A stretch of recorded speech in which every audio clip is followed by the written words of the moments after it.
That's what I do to you. Going through an elevation. That's what I do to you. That's what I do to you.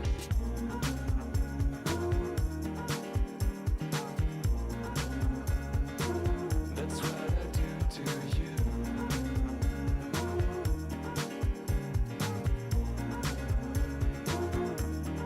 If you want to stay alone, hiding in the shades of love, looking for a way to solve the reason why you live.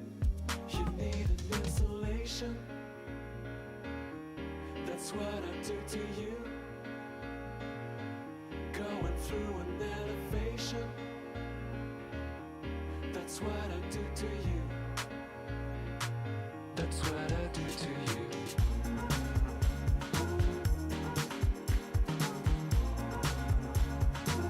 That's what I do to you.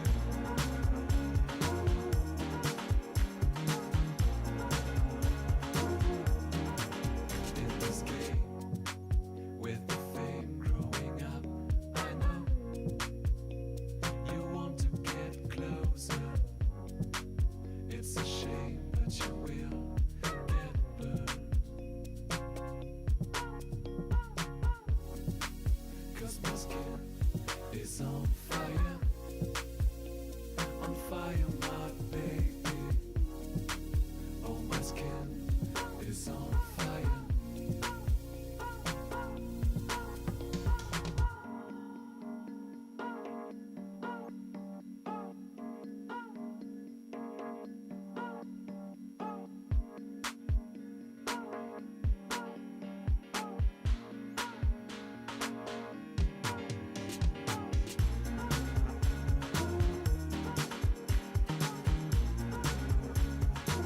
That's what I do to you.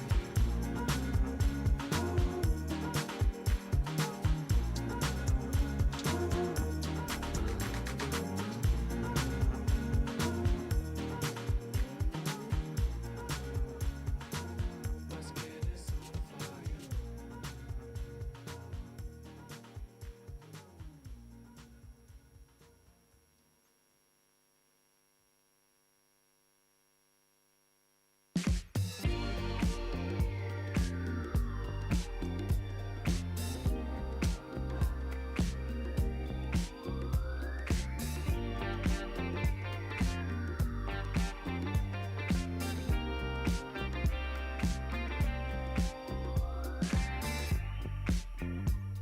There's something right about you. Something right about you that I wanna get to. You're stuck inside my head. Keep my cool with you here by my side. Make my move. Now everything's in line. Ain't no way that I'm changing my mind. Ain't no way. Can I replace all your lonely nights? Lonely nights. Can I replace all your lonely nights? Lonely nights. It's everything about you. Everything about you that I wanna get to. Is something gonna take me back? Cool with you here by my side. Make my move.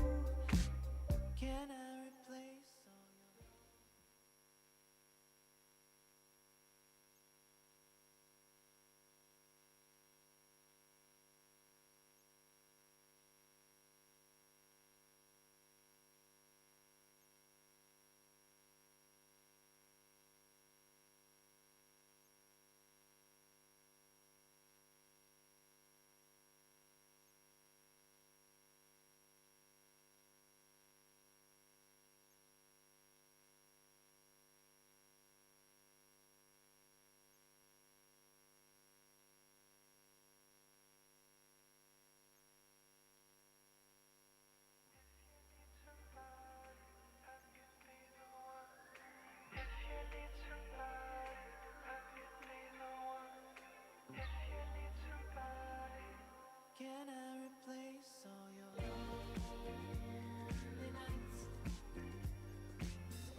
what you say to me.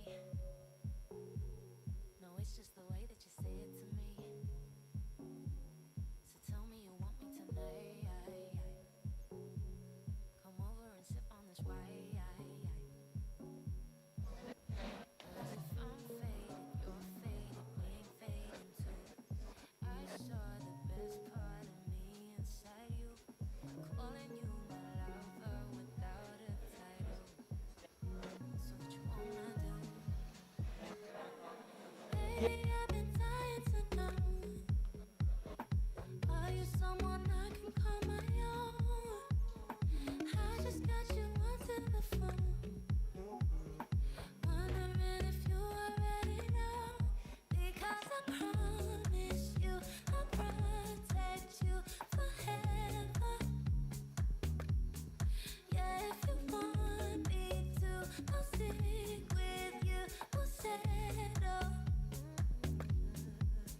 And I feel your pheromones. Yeah, you really get me in 2 months. Loving you only feels right. Could never be too many times. And if I'm falling, you're falling, we ain't falling through. I saw the best part of me inside you, calling you my lover without a title. So what you wanna do? Baby, I've been dying to know. Are you someone I can call my own? I just got you onto the phone, wondering if you already know. Because I promise you I'll protect you forever. Yeah, if you want me to, I'll stick with you, we'll settle.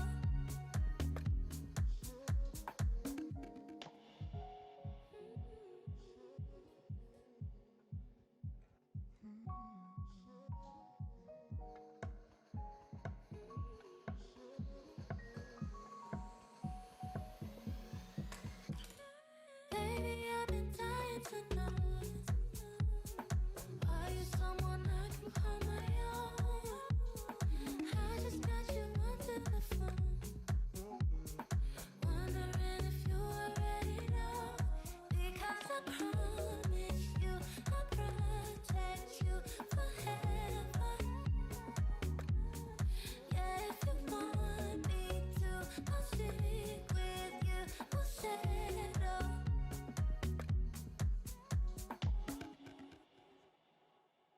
Must be something in there, no?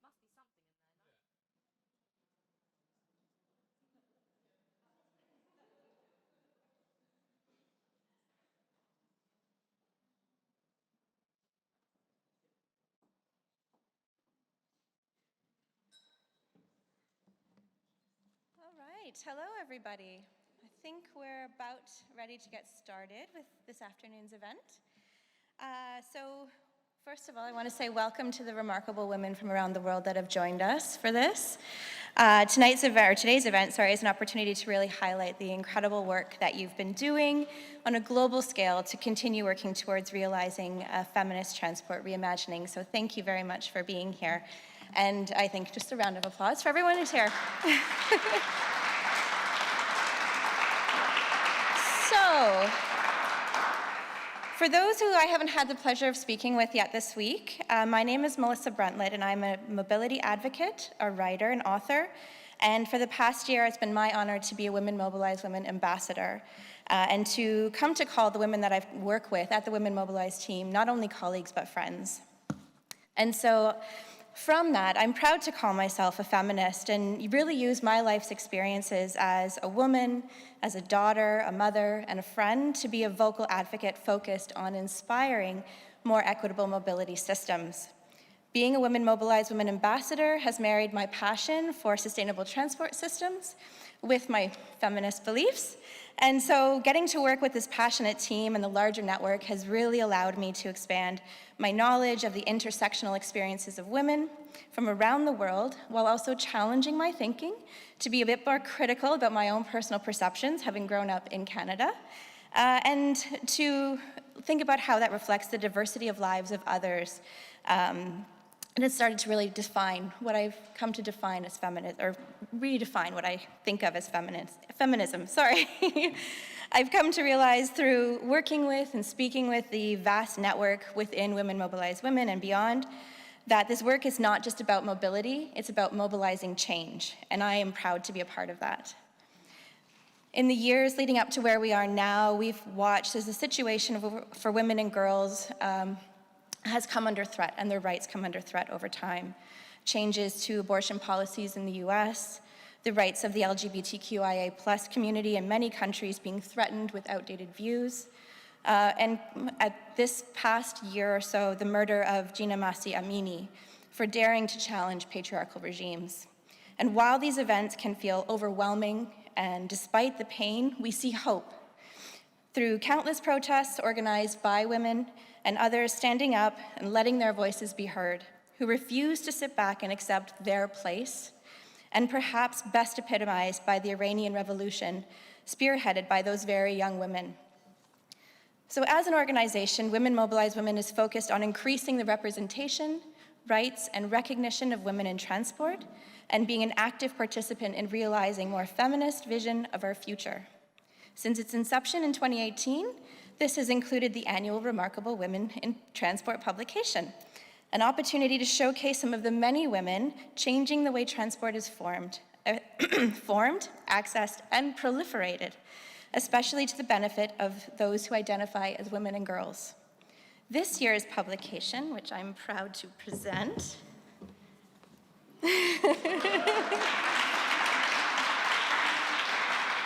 is a celebration of what Women Mobilize Women has been doing and the women around the world that are doing that work. Oh, I'm so sorry.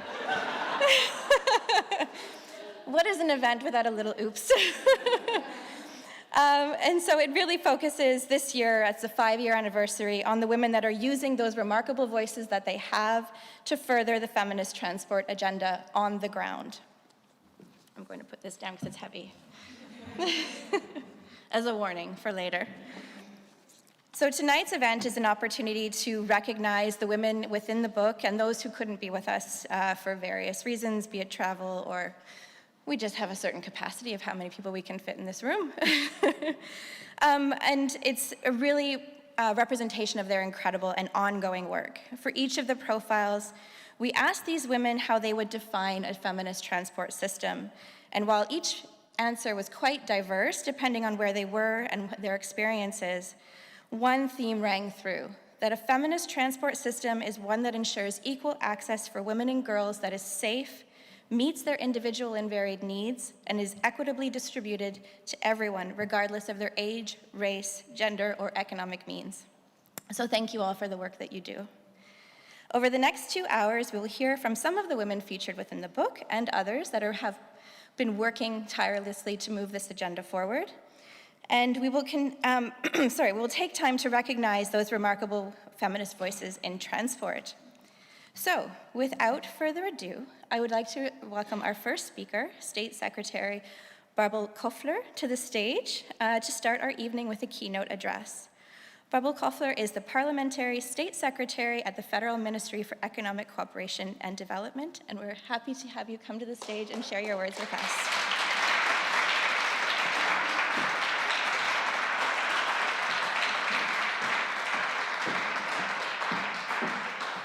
Well, thank you very much for this kind presentation and also for your first words to this round. And maybe I say by coincidence, we yesterday presented our feminist development policy, and we mean the feminist. It's not just a word, we mean it. So therefore, I'm very happy to be here in this round together with you and pay tribute to the remarkable work of the feminists in the transport sector, and it's tribute to all of you who are awarded, who are nominees, and of course I want to welcome all distinguished guests here in the room who are interested in that topic, in the work of those feminist transport or feminist people working in the transport sector or for the transport sector. I think that's we have to make quite many differentiations what could be done with the mobilizing sector. So we will come to that surely later on. At the end of the day, it's all about gender equality, and I want to underline first, gender equality is a human right. Before this promotion of mine, of this job of mine as Parliamentary State Secretary, I've been the Human Rights Commissioner for Germany, and I was always quite astonished when I was asked, is that really a human right? Yes, it's about 50% of humanity. So gender equality is a human right. And therefore, I'm very glad that you're all here and working for that human right and working for the realization of human rights worldwide. And we know all that still inequality is spread all over the world. I have to underline there is no single country where we have reached real equality at the moment. Not in our country, I assume not in Canada, but in other countries worldwide neither. So there's still a real work to do ahead of us to end structural discrimination, because that's about it. If we talk about feminist development policy, it's not ticking a box that yes, we think also about women. It's about the structural discriminatory acts which everybody is confronted with and how we really can change structures at the end of the day. That's what it's all about. And I think that's what it's about also in the world of transport and in your work, in your daily work. At the end, we have to overcome gender inequality, and that's the most important topic for all of us. So, transport system, and I like the slogan, women mobilize women. That's so in so many ways true. I heard there's another one, women energize women, for women in the energy sector. I think that's quite intelligent. But we have to think about how these different sectors can really be a part of this, reaching this whole overwhelming goal of reaching equality in between all human beings on that planet. And normally you look at that moment to the past or to the situation currently. And I learned a lot in preparation of this event, because I learned how even in the question how I use public transport system, that even there inequality is part of the system. I learned that there are studies proving that the whole transport system is oriented on men's needs, going from their domicile to their workplace, back and forth. Unfortunately, we still live in a world where mainly unpaid care work is done by women, and that means a lot of different things are also needed for the transport. Different stops, more changing of connections, so totally different needs for women in the, as consumers, as users of transport sectors, and a transport sector which is still, with its how it is designed, discriminating women and hindering women from really participation in an economical world at the end of the day. So I never thought about that, I have to be honest, I never thought about this aspect, but I think it is really, really interesting that, for example, multi-stop trips, women are 80% more likely to do than men. And that's why, because, as I was saying, who is bringing the kids to school, who is doing the shopping, who is doing the unpaid care work, maybe taking care of the parents or whomever, and to go there and to organize all the needs around it.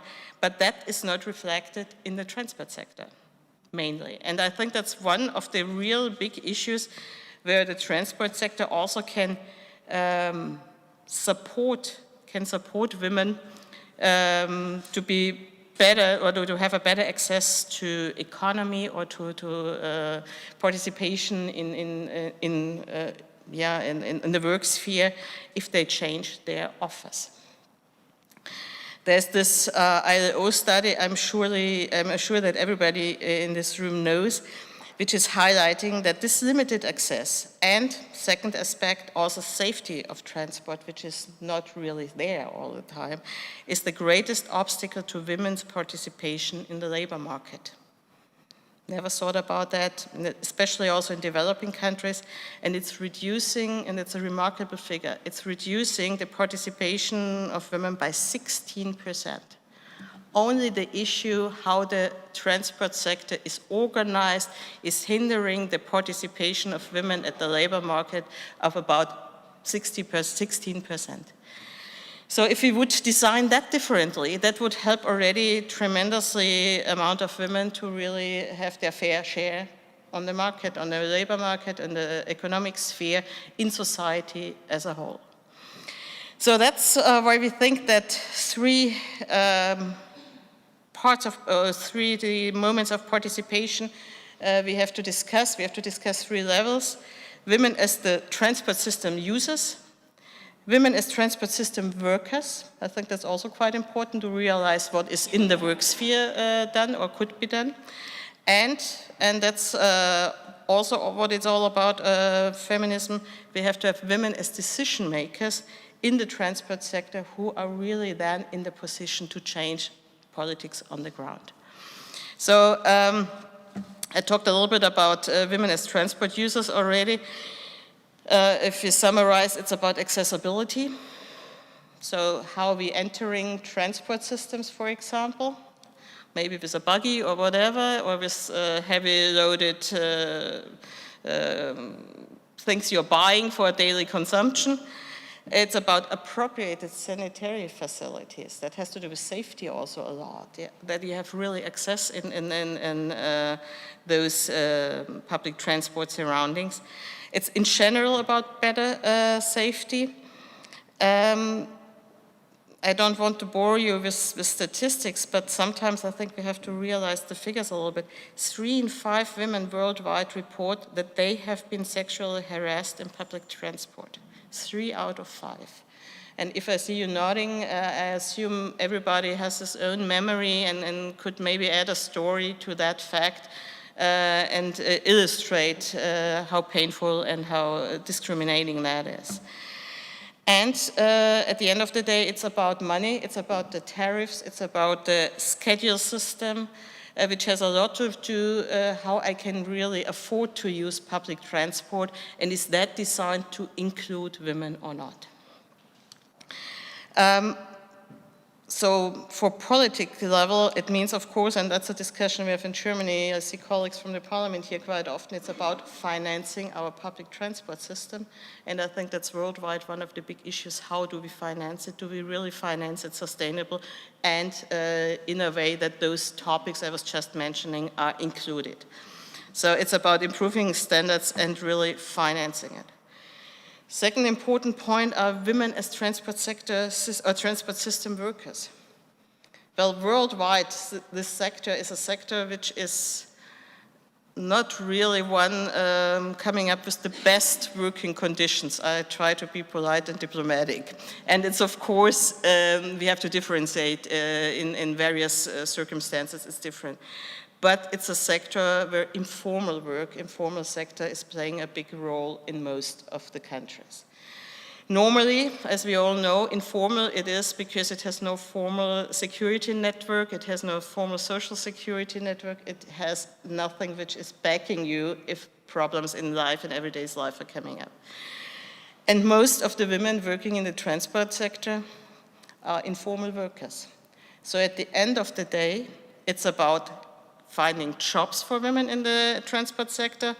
Another figure, only 20% of the people working in the transport sector are female. And finding decent jobs. Finding jobs where you can make a living and where at the end of the day, you're also included in the technical, in the digitalization, in the new techniques which can be offered in this sector also as a capacity for your further life and for your own personal and professional development.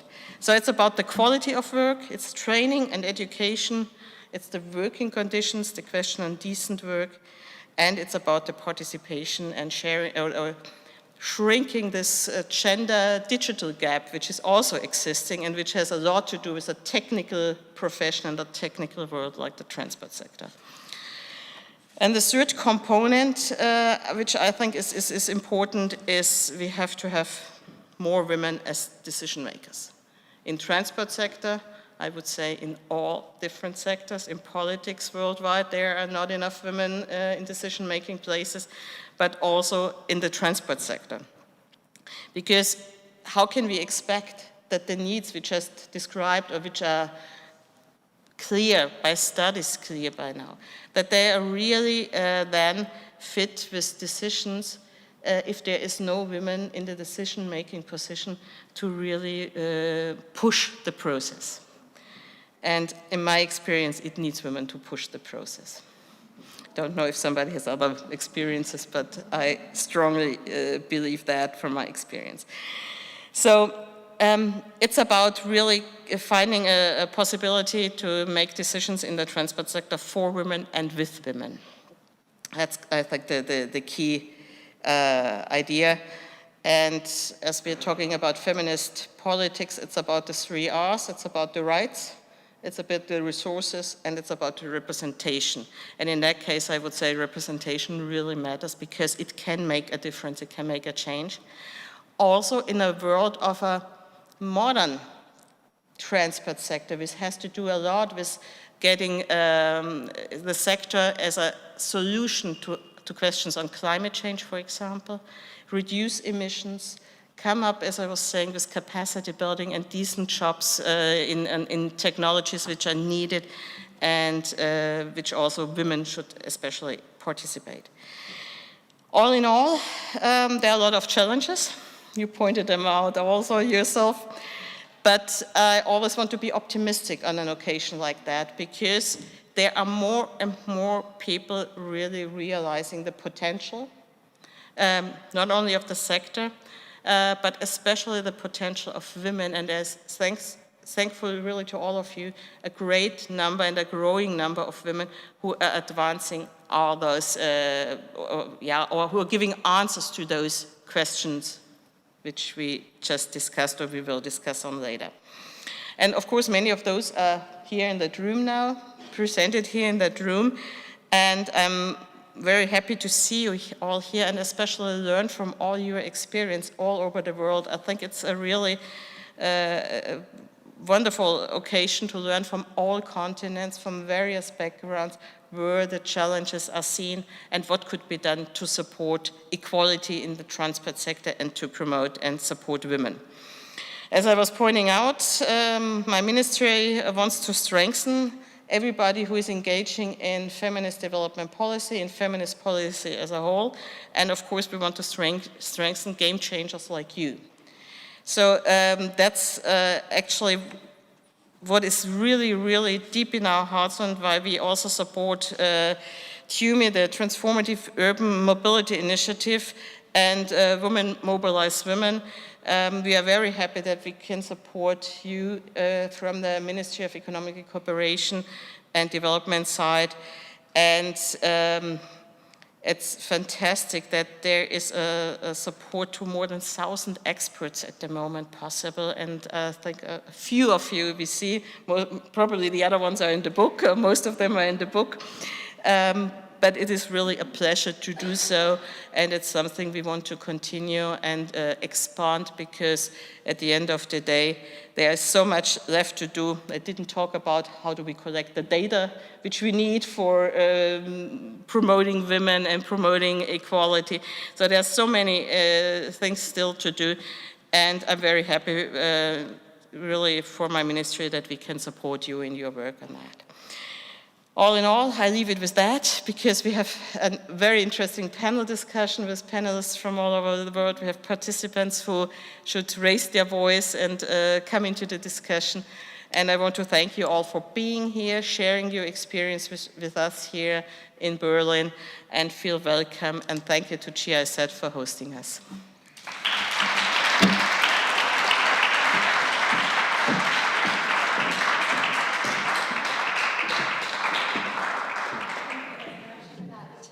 Mrs. Kofler, for those thoughtful and very passionate words and the inspiring introductory keynote.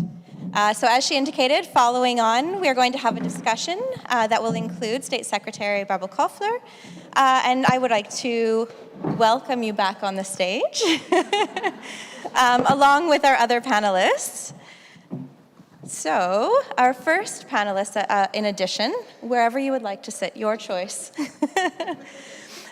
is Deputy Mayor Anwela Restani, who is a mother of 2 young children and a climate advocate, and is also the Deputy Mayor of Tirana, Albania, for Sustainable Development and International Relations. And prior to joining local government, she established the National Youth Service and opened the first youth centers in Albania's major centers. So thank you. Our next panelist is Laura Ballesteros Mancilla, who is the Deputy Senator from the Mexican Congress. I welcome you to the stage. Laura is an activist, an alternative senator, former Deputy Mobility Minister for Mexico City, former Undersecretary Deputy for Monterrey, and the founding member of Mujeres en Movimiento, I almost got it, which is Women in Motion in English. So welcome, thank you. And our final panelist is Zoleka Mandela. I'd like to welcome you to the stage. She's a road safety advocate and founder of the Zoleka Mandela Foundation. Welcome. Zoleka is a South African writer and granddaughter of Nelson Mandela, and she became a road safety advocate following the death of her 13-year-old daughter, Zenani, and is at the forefront of worldwide campaigns now for road safety. So it's a pleasure to have you here. Thank you. I'm going to put this here.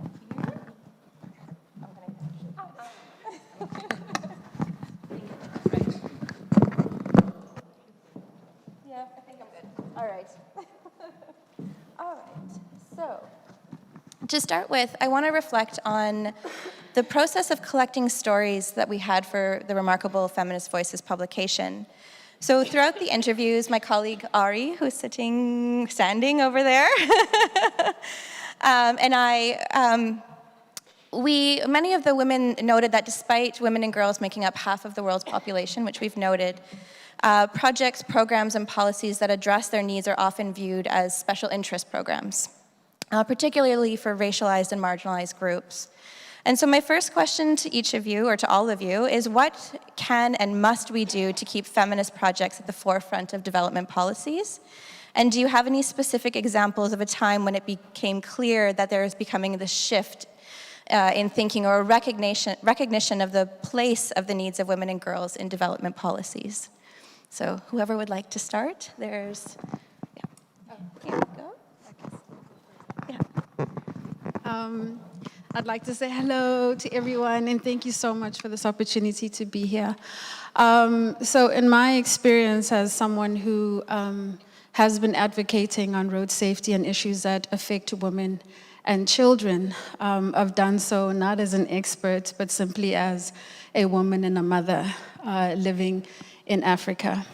I have been fortunate enough to use my voice as a call to change and really to remind women of the importance of sharing their stories and the importance of writing their own narratives.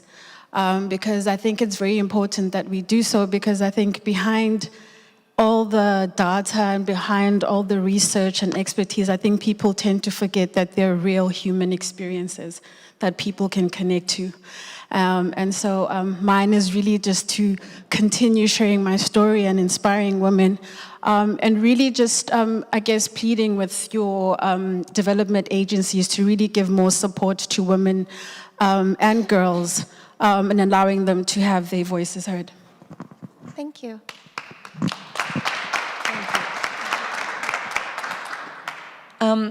I think that it is very important to realize that in some cases, most of the cases in Latin America at least, when we are talking about women and the importance of our existence in the cities and why we need the proper infrastructure in order to be happy, because I agree with you, it is not just a matter of numbers, it is a matter of be happy and to have access to all our rights. We are not just talking about the half of the population, we're talking about more than a half. In Mexico City and the metropolitan zone, and you know Mexico City is one of the 5th largest cities in the world, the 51% of the journeys are made by women. 51, I mean, we're more than a half. And when we make a zoom inside that number, we can find out that more than the 65% of the journeys are made by public transport systems. So this is also a very important number, because this means that we are the people who are occupying the streets. The streets are ours. We are making, by walk and by public transport systems, most of our journeys, and it is almost impossible to believe and to learn that we are not a priority in the budget spending of the governments. So we need to find the reason why, because we are not just talking again about if we are the ones who are entitled to deserve this or that. We know that the Constitution is the same for everybody. But why, if this is so important for the women population, it is not a priority? I think, and in my experience from the public sector and from the NGO sector, is that we need to understand that if we invest in sustainable mobility, we are investing in women.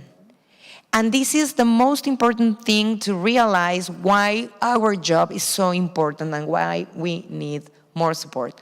So, I don't know, maybe Europe is, well, I know Europe is different, but at least in Latin America, and I know also in Africa and in the Latin American, in the Asian countries, the public transport user, it is not important for the decision makers.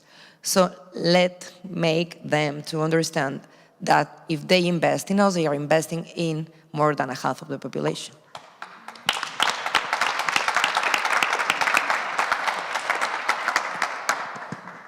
Good afternoon, everybody. I turned this off so there would be no voice, no noise, but there's no voice. So I do come from Europe, but I don't come from Europe, which is the quandary, because I do come from Albania, which is right in the middle of Europe, yet we're not part of the European Union. So in a way, I'm a little bit split between our position into policies that are feminist or that represent actually the European movement for women's rights. But to answer your question, I think that we've gotten it a little bit wrong. Because when we're thinking that we're working on, so transportation should be fit for women, we're not actually claiming that there needs to be a specific or special adaptation. We're just saying that we should undo all that was done wrong to start with. Because none of the things that work for women, none of the policies, changes, infrastructure, system structures that we're looking to change was right in the first place. The whole city was perceived as a place for the working male who was rushing and who had these really tall legs going from one place to the other and could run to anywhere and could jump places and would drive fast possibly, but was never a place where you could stroll and then go to work, and they squeeze in from a little kid that you have with you, or make it possible so you don't have to rush in the crossroad like I did today coming here, just because it was never perceived like that. And why was that? Because women were not on those tables. They were not on those decision-making discussions. It was all men, and they designed for themselves. So this is not asking something that is special. This is just correcting mistakes that were done for so long and that we became to accept as normal. This was not normal to start with. So when we're talking about supporting women in transportation or feminist policies, we're not doing women a favor. We are just making sure that society goes back to its right track, or if ever there was a right track. We're just making sure that we are not stepping and making impossible for people to live their lives the best they can. We're not only hindering women development, empowerment, and their happiness at the end of the day, we are stopping society from progressing. I mean, this is it. There's no big quandary about it. This is not an agenda of some really progressive feminists who want to have everybody not put makeup on, or things like that that are just oversimplify an issue that affects us all, whether you're male or female or tall or blonde or black or whatever you are, whoever you come from, whether you're from Albania or you're from Africa or Germany, it doesn't matter. We were all rigged in a system which we never participated, and then we were victims of it, but the whole society became a victim of. And so that's what I think we should position this discussion. It's not an issue of preference. We don't want to paint all the buses pink. Women in Albania, they make for 70% of the rides in public transportation, and 70% of them actually commute with public transportation. Whereas in the numbers for men, it's like even if they don't have a job, they own the only vehicle there is in the household. I mean, this is not preferences. This is just making sure that we do our jobs and we do our life right. And we're not hindered by doing what we're supposed to do and what we know how to do. We don't need help. We just don't need people stopping us, and that's it. Thank you very much.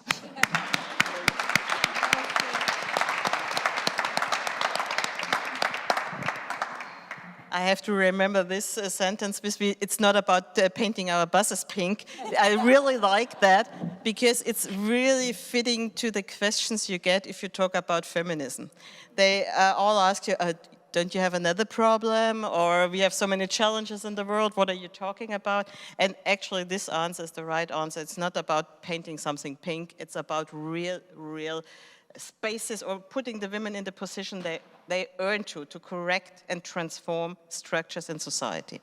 And that's what it is all about at the end of the day. And it's not so well perceived also in our country by everybody. So we have heavily debates and discussions on that topic also. So, but that underlines how needed it is. And that we really have to be transformative, and I underline this, this definition, to be gender transformative, because about gender sensitivity, we talked a lot. That's a little bit in painting the buses pink, and everybody, yes, sure, poor women, we have to think about you also. But it's not about recognizing, it's maybe a first step to recognize that there's something wrong, yeah. But it's not about recognizing, I think we are much beyond that step. It's about changing, oops, can put it on the ground. It's about changing things. At the end of the day, it's about changing things and systems. So it has to be transformative. It has to be inclusive. It was pointed out a little bit that the definition is a broad definition also for us. It's of course about equality of male and female, but it's at the end of the day equality of everybody. It doesn't matter how the personal definition of sexuality is, about the background is. And it's about intersectionality also, because we feel we face multiple discriminations. Being a woman, being maybe poor, or being a woman, being lesbian, being a woman, being from this or that religious or ethnic background. There are multiple layers of discrimination. And therefore, I think a true feminist politic has to tackle all those issues and has to have the approach to be transformative and not only recognizing that there is a problem. And that is a challenge for us. I look at my president from GIZ. It is a challenge for us also as development ministry, as organizations who are implementing our policy on the ground. Because of course we have to start to change also ourselves. There has to be a very intense debate, how we doing things. Are we doing things really in that sense? Are we skilled enough, trained enough to do it in this sense? We have to change projects. I don't quote all the projects I've seen, where at the end of the day that it was a marker on gender, but there was no real inclusiveness for women. But we ticked the box. And we have to overcome this ticking the box and really do on the ground what we preach, include women in the decision processes in all our projects. That there's still, I think, a long way to go. And it's about financing at the end of the day. At the moment, 64% of the German development projects have somehow a gender aspect. and only 4% are really there for promoting equality and supporting especially women. So we want to change that figure. We want to come to at least in this period until 2025, so that's not such a long time ahead, to 85% in really having let's put side effect, or every project has to have an effect on transformativity, and double the figure on projects which are exclusively for the empowerment and for gender transformation as a main goal. That's not so easy, but we are on our way. We promoted, or we presented our strategy yesterday, and we will come up with an action plan which is really underlining those figures with concrete measures. I think that is important. And the third and the last point, I think we also have to bring those ideas, discuss those ideas on all international layers. It's with partner countries, it's with multilateral organizations, it's inside the European Union or in Europe, however. It's of course in a dialogue with civil society, it's on various layers where we really have to promote this idea, and that's also part of a political discussion and a political approach then. So I have a, oh sorry, yes. I think building on what you said, Mrs. Koffler, is, and you talked about, the Women Energize Women as well, and this multi-sectoral approach. And I think it's something that we've recognized this week in our discussions is when we're talking about transport, we're not just talking about transport. We're talking about land use, we're talking about housing, we're talking about social services. And so I guess my question, and I recognize it's a big challenge, it's a challenge at municipal levels, I'm sure it's a challenge at much higher levels, is there a way that we can start bridging the gap between these various sectors, so it's not just we're in our transport bubble and we're in our energy bubble, to really start addressing the gender equity challenges that exist across the board so we have a much stronger impact? I don't know, that's always the million-dollar questions. How to really get an answer. For me, a little bit what I was pointing out, the 3 R's are a kind of an answer, because you were pointing out yourself, it's about rights. So if it's coming to land rights, use of land rights, for example, it's about the access to resources which have to do with the rights you're possessing or non-possessing. If I'm an owner of something, I am more entitled to get financial resources and things like that. And it's, again, about representation, because it really matters if women are on the decision table. And I think those 3 R's are valid for any sector. And that's maybe like a overwhelming roof about all those sectors, because you need the rights, you need the resources, the access to resources, and you need the representation. And what could be done in all sectors is, if you talk about rights, it's right on education, right on participation, right on your own body, on your own, making decisions about your own body, for example. They are quite quickly then in the debate about harassment in public transport. So I think there are a lot of contacts and bridges you can exactly develop from that idea. And that might be, I don't know if it's an answer to your question, but it might be an approach in that direction. It's a good start. I recognize it's not an easy question. And Nuala, I have a question for you, and it's from looking through your profile, it was very apparent that it is important, how important walking is in terms of your approach to your work. In particular, you noted the inclusion of children. And that's something that I do find in these conversations around transport, is we do tend to focus primarily on people of working age or higher education age from 19 to 65, and we forget about the other groups. So my question is, what do you think is necessary in terms of policies and plans to bring children more to the forefront when we're talking about transport, especially for young girls, because we know that that is a particular challenge for making sure that those spaces are safe, that they feel comfortable in public spaces to enjoy life as much as their male counterparts. What can be done for policy and planning around that? When we talk about making transportation more accessible or fixing what is wrong, we're actually including everybody. So, you know, if you have women on the table, they'll tell you that they have kids and then they walk to school with those kids. And then one of the reasons that there was traffic in my city, I don't know in yours, was that parents were driving their kids to school, right? But what we found out was that 70 to 80% of those rides were by parents who were living 1 or 2 blocks away. Not for people who are coming from the other side of the town, right? Why were they doing it? Because they didn't feel safe for their kids to cross the street. What do you do then? Well, how about we close the whole street around school so that if you are actually driving, you are stopping further away, but to a place where your kid can safely walk that 1 block to school.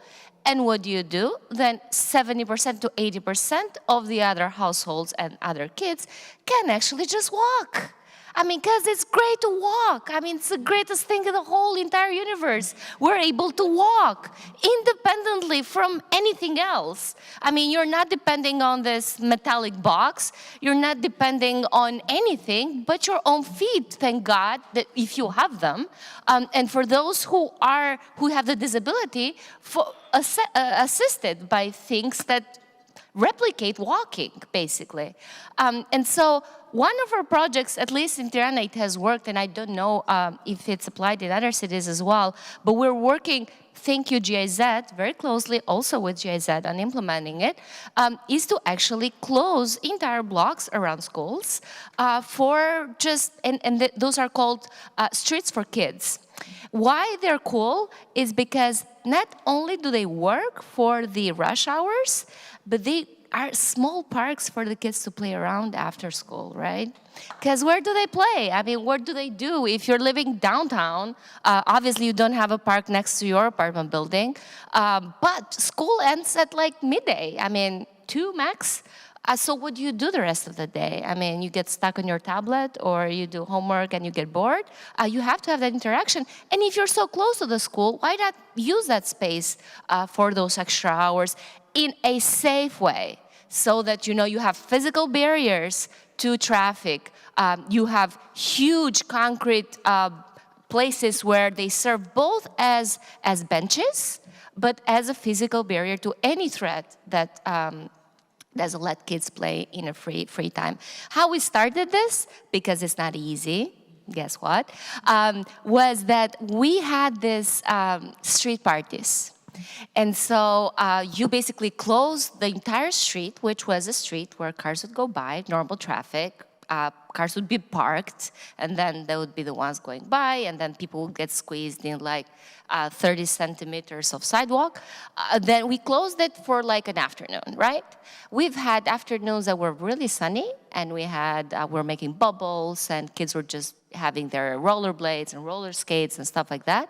We had afternoons that were rainy, and kids were still outside having rollerblades and roller skates and doing bubbles and playing ball and all those things. So you basically showed not just kids, but people, car owners, how much better that space could be used. I mean, really, like, I don't think the car would get its feelings hurt if we move it somewhere else.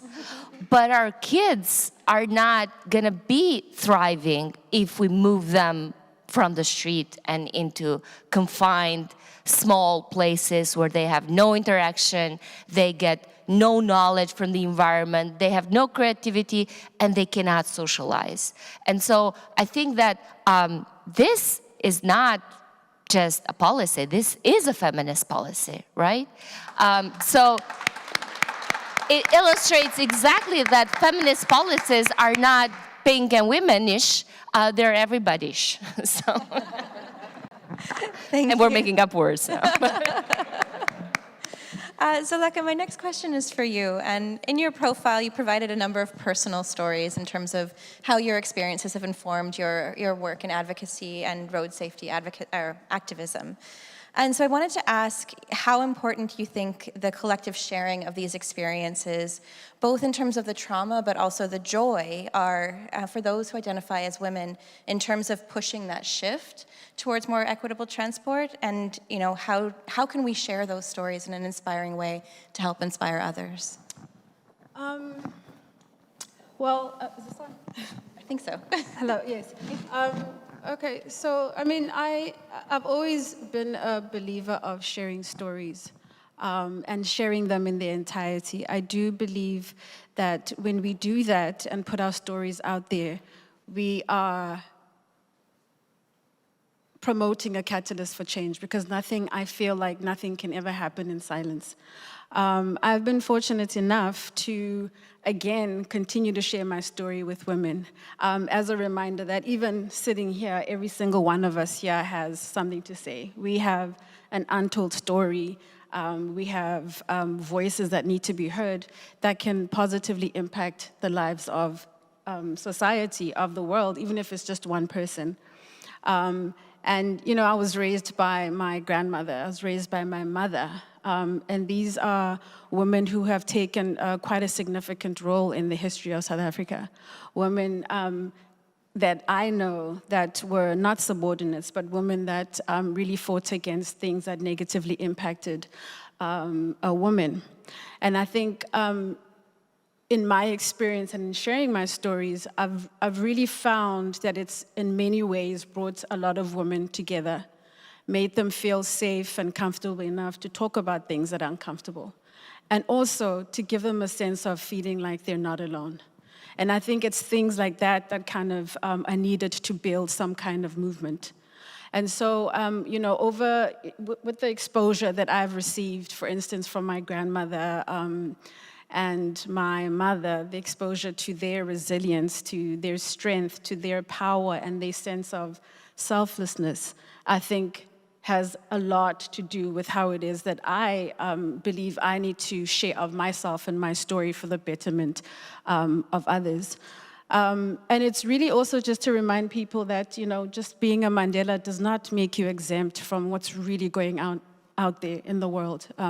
What women tend to face, whether it's societal issues, their challenges, and the difficulties that they're faced with every day. I suffered physical and sexual abuse as a child for many years. And as an adult, I suffered addiction to alcohol and drugs. And I had suffered the tragic loss of 2 of my children. I mean, my oldest being a victim of road traffic injury. She passed on due to a drunk driver in 2010 and would have celebrated her 26th birthday this year. But my story is not mine alone. My story is not a story that is new to this world. This is the story of so many women. My privilege and the way it is that I'm fortunate is that I'm able to be on these platforms and talk about these issues that many women are not able to talk about. And I just think it's important that, I continue to do that and maximize on those opportunities with the hopes of encouraging more women to, talk so that we can effect some kind of change in society. Thank you. So, my next question is for you, Lara, and builds on that, because we've been talking about this idea of creating community, and we can do that through sharing our stories. And that's one of the things that you've been able to achieve with Paula, who's in the room as well, with Women in Motion, there she is,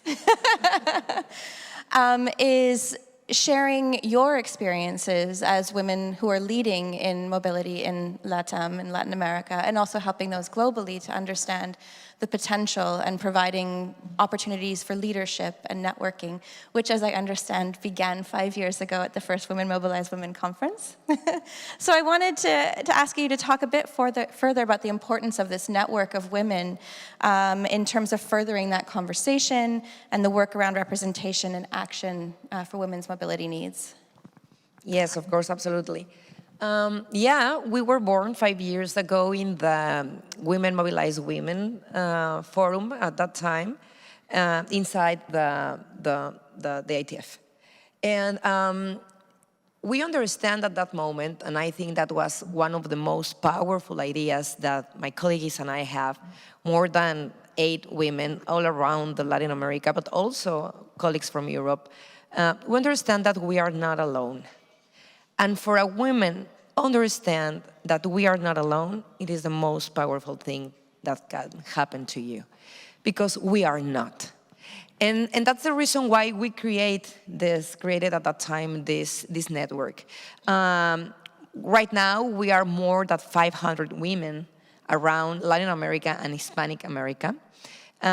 We are creating this networking system where we can share not knowledge, but also we can share experiences, and we can hold our hands through all our jobs and the work that we have to do. And this is the most important thing for us, because we are creating a safer place for us to exchange our opinions, to raise our voice, but also to support our actions. Because when we are working on this, and we know that this is a very violent and a very toxic environment, because it is a man environment, not just in the transport system, also in the politics or in the business.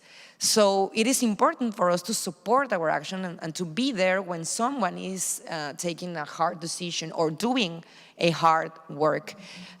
So the first thing that I will say is that we are creating this huge network, creating a safe space for everybody, and fighting against violence.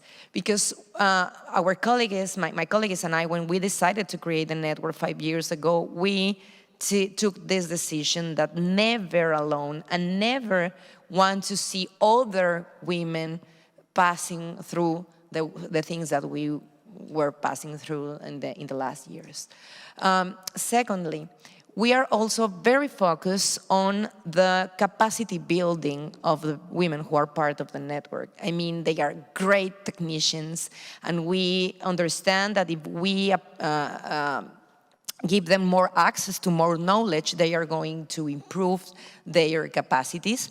But we are very focused on the leadership capacity, because we understand that this is a tool that it is very important for women who want to make changes.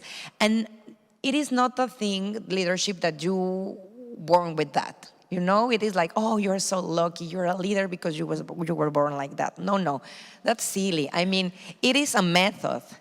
There are a lot of tools to understand how you can be better and how you create a better leadership, a comprehensive one and a sustainable one.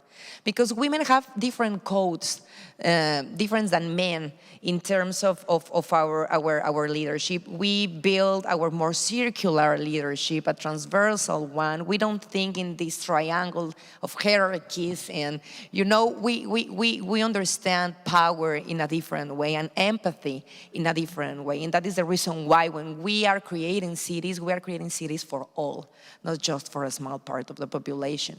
So this approach for us is important, and we have a leadership program, a sustainable leadership program that we create with the support of the GIZ and a lot of allies to have this approach with women. We have the Latin American version and the global version. So the network, as you can understand, it is not just now focused on Latin America. We are having the opportunity to go global and to have this approach with all the women, to offer the opportunity to go global. It is also one of the biggest challenges and the biggest offers of the network. And finally, right now 35% of the women who are part of the network are in a decision-taking spaces, jobs. So this is very important for us, because when they started with us in the network, they were doing something else.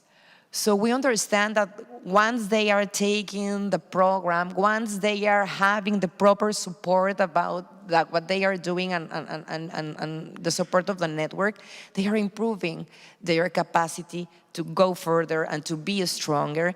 And that is the reason why we understand that we are doing a good job. At least we have the impression, and the women are being very, very vocal with us about this. So we have right now the opportunity to go bigger, to scale up our work. The women who are improving their leadership and are in these positions to make things happen, they are implementing policies oriented into gender perspective. So not just in the local regions, also in the federal government. So this is an example of how, if you invest the proper resources in the proper projects, you can see women grow and you can see them empowered, changing the world one street at a time. Thank you. So my next question is for all of you and kind of builds on this idea of the projects expanding and what is necessary. And we know from the conversations that we've had this week and the conversations we all have when we're back home is that today there are programs and policies that specifically address the mobility and social needs of women that are integral. However, funding is a predominant challenge in terms of the longevity. A term was used, ambition to action. How do we do that? How do we take our ideas and create action? And so my question would be, what do you think is necessary to encourage a greater prioritization from bilaterals, from government agencies to commit to a sustained and substantial funding to allow these programs to flourish and thrive and become resilient? So at the FIA Foundation, there's works on the Global Forum for Adolescents. And what this forum is about is actually looking at all the big issues that are affecting our adolescents, particularly adolescent girls. So issues like sexual reproductive health, issues like mental health, violence prevention, and mental health. And what the aim with that is to bring adolescents and to bring in the young people together with your policymakers and your donors to actually have conversations with them about what it is that affects them and kind of get it from the horse's mouth. And the idea there is to mobilize both political and financial commitments. And I think it's a great opportunity because there, like I said just earlier, the children, the young children, the adolescents are able to actually speak up and tell the decision makers what it is that they need and kind of apply that kind of pressure to them to make sure that they not only make those commitments, but they actually take action. Thank you. Who would like to go next? If you want to.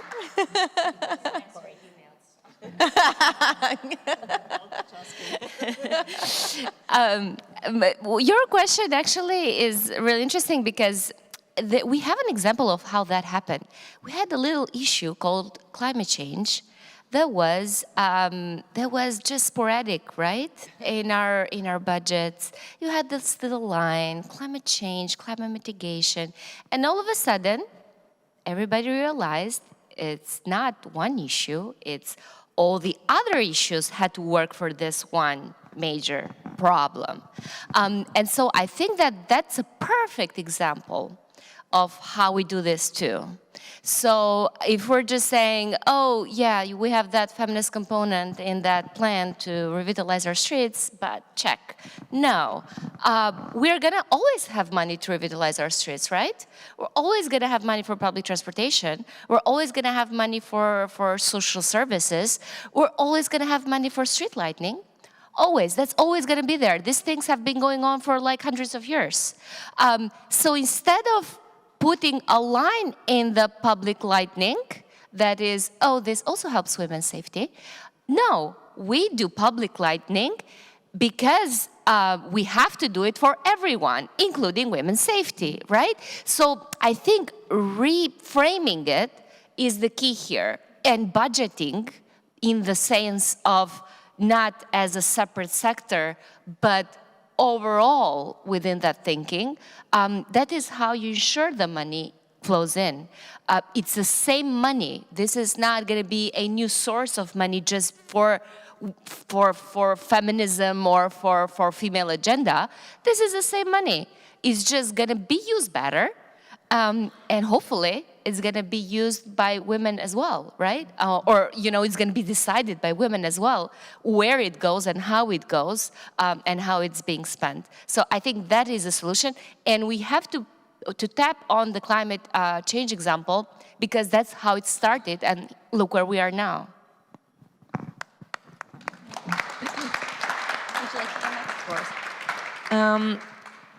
I think that it is important to understand that when you are funding these kind of projects, that again, it is more than the half of the population, you're doing the right thing. I mean, for a start. And I know that we are people who wants to do the right thing. We are investing in rights, we are investing in equality, but of course we are also investing in the future. I want also to take the opportunity to talk about the climate change, because if you are helping a community of women who are in some region of the world that maybe is very far from you, you're also saving the planet. I mean, that will also represent something good to assure our future, because everybody is part of this ecosystem. So helping women in other parts of the world, it is not just being nice with them, it is also being very active in this climate crisis and in order to save our planet. So I think that because everybody is related here, it is a good thing to do. Also, I believe that it matters to invest also in women and gender perspective projects, because it is good for the economy. I mean, it is not just a thing or a matter to think that we are doing like a social agenda here. It is also good for the economics. We are working, but also we are taking care of people with the mobility of caring and of the city of caring. So I do believe that we have a lot of work to do over there, and it is very important to focus on it.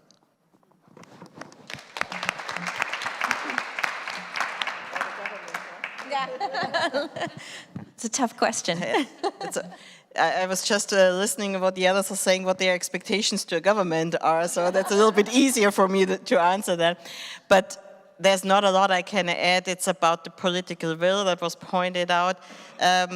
You have to have the political will to come on with the right decisions. And that's the basic for everything. So it's about lawmaking, decision-making, deciding how we should implement or what we should implement. And yes, at the end of the day, there's always a budget component, there's a financing component. I agree totally with you. It's not that we need so much additional money. We don't have a title now in our budget for development policy where we have billions and billions for feminism. That's sometimes the assumption some colleagues from the very conservative part of the world have. No, that's not necessary. Money we need for capacity building. I think you were pointing out also that you're investing in leadership programs and in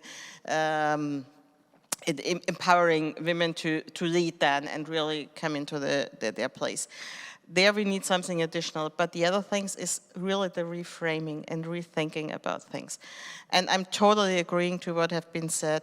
I think for development policy, it's even an really old study from UN Women.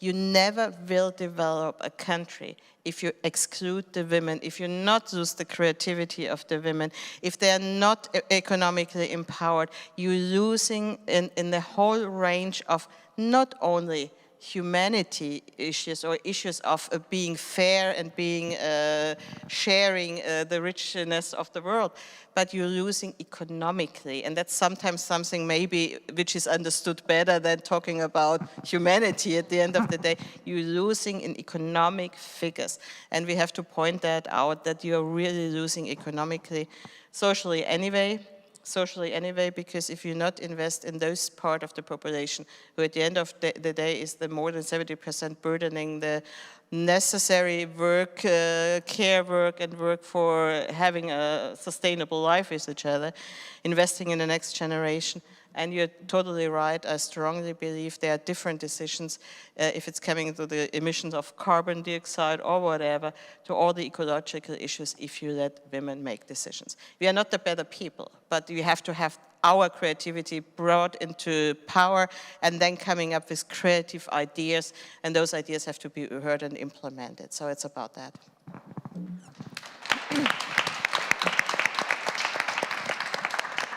So I would love to stay up here and monopolize all of your time for the rest of the day and keep asking a ton of questions. But I'm cognizant that we don't want to leave everyone sitting all night. We want to be able to talk to all of you as well. So I'm going to go to my last question, and it's not an easy one. I'm going to ask you to try to be brief, but it's not easy. Is going forward, we're talking about how these issues are not just about women. They're not additional budgets for women. They're not special pink buses and such, but it is about bettering the experience of women. But how do we get that out from being this niche idea to being just accepted as part of, as you said, sustainable programming? How do we move beyond women's issues are a niche issue to women's issues are just a human rights issue? Who wants to go first? I have just one really simple and really quick question. Occupying those jobs. I mean, we need to be there. It is not a matter of please, or maybe I want to talk to you again about the importance of, no, you have to be there and you have to take that job.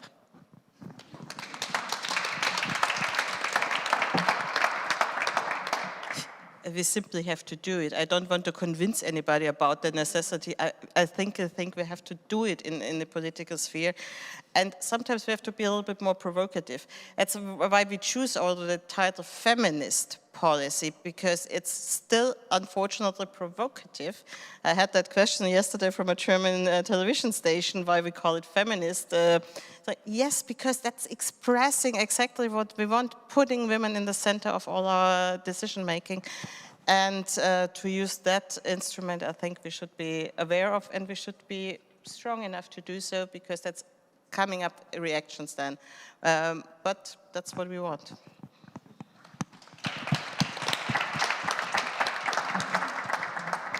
I think personally, I'd like to, for instance, at your big events, I'd like to ask world leaders whether, women's demands for changes will feature in any of the decision makings and in any of the discussions. I'd want to know whether we are going to hear the voices of more strong women leaders at your G7, at your G20, and as they all congregate at the United Nations. Because what tends to happen is there's always these parallel events or these side events, and at the table, the majority is men. So I'd like to see more women being given the opportunity to talk about their day-to-day experiences, to talk about the things that negatively impact them, and to provide those solutions that have not been put in place by our governments. But I also would like to stress the importance of the youth and having them given more opportunities to really challenge, the powers that be, to challenge them and to say, we want more than just commitments. We want you to take action. Because really our kids, I feel, should just be living in a world where they're just our children and our kids.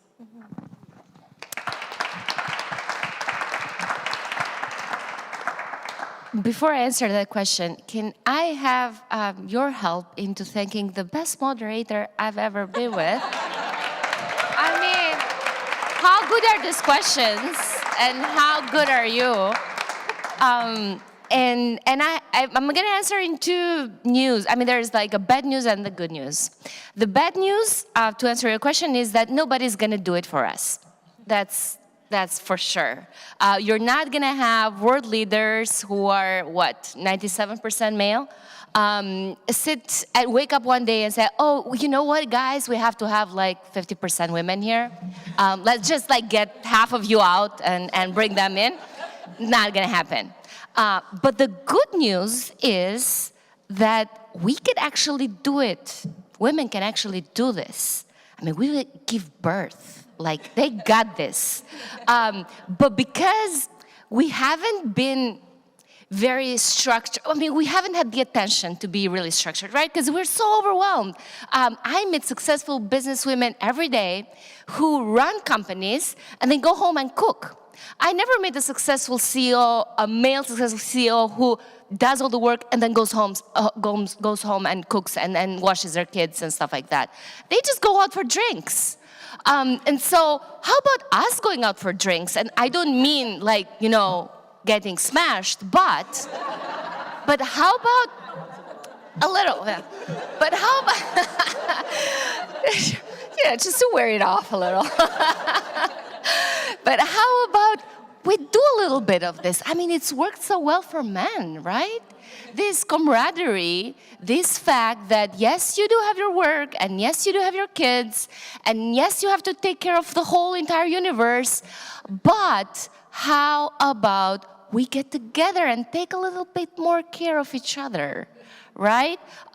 Because it has worked. I mean, we have proof it works like that. I mean, there's scientific proof for those of you who come from academia.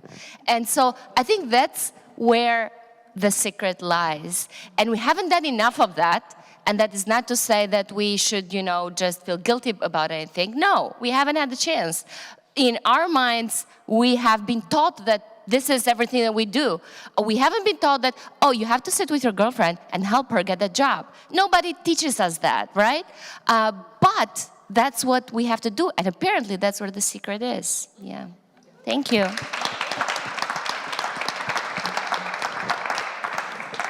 So with that, thank you all so much for this panel. And we're going to move on to the next. I'm going to ask you to walk up stage because we have to secretly get rid of these chairs while I keep speaking. But thank you again so much to all of you. Thank you. Yeah. So I'm sure there's lots of conversations to be had afterwards. We do have the reception later, so do come and find our panelists and you know, further these conversations. And again, thank you so much. I feel inspired. I hope you feel inspired. But moving forward, we have two of our remarkable women to give some short keynote addresses. I've had a lovely time getting to know both of them, and so I'm so happy that they get to come up and share their experiences with you. So I'd first like to welcome Naomi Mara to the stage.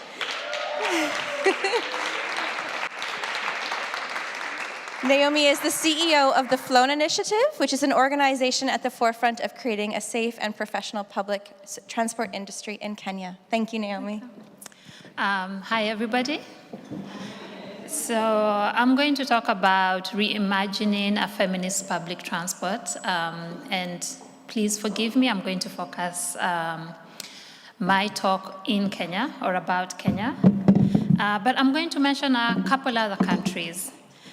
So let me set the background. So in Kenya, we have buses, and we call them matatus. And they're everywhere, and I mean everywhere. And they have been called the mobile discos. That's because they play loud music, the hippiest music, and they're a crucial part of Kenyan's urban life. They are colorfully painted buses with graffiti that depict what is happening in Kenya and at the world at large. So for every major life event or world event, there is a matatu that has whatever word it is right in front of it. Is it climate crisis? Is it Obama? Anything you can think of. And they are informal and affordable ways of Kenyans to get around, and they're used by majority of Kenyans as the main means of transportation. And like the informal modes of transport, such as motorbike taxis, and we also have three-wheelers, as I mentioned, they have a couple of flaws. They can be a bit too loud. They drive on the wrong side of town, or wrong side of the road, sometimes just to avoid traffic or even to avoid the traffic police. And they can be inaccessible for women, children, and definitely people with disabilities. I come from a family that ran matatus back in the 90s, and we ran a very popular graffiti matatu in my neighborhood, and my uncles called it Gridlocked.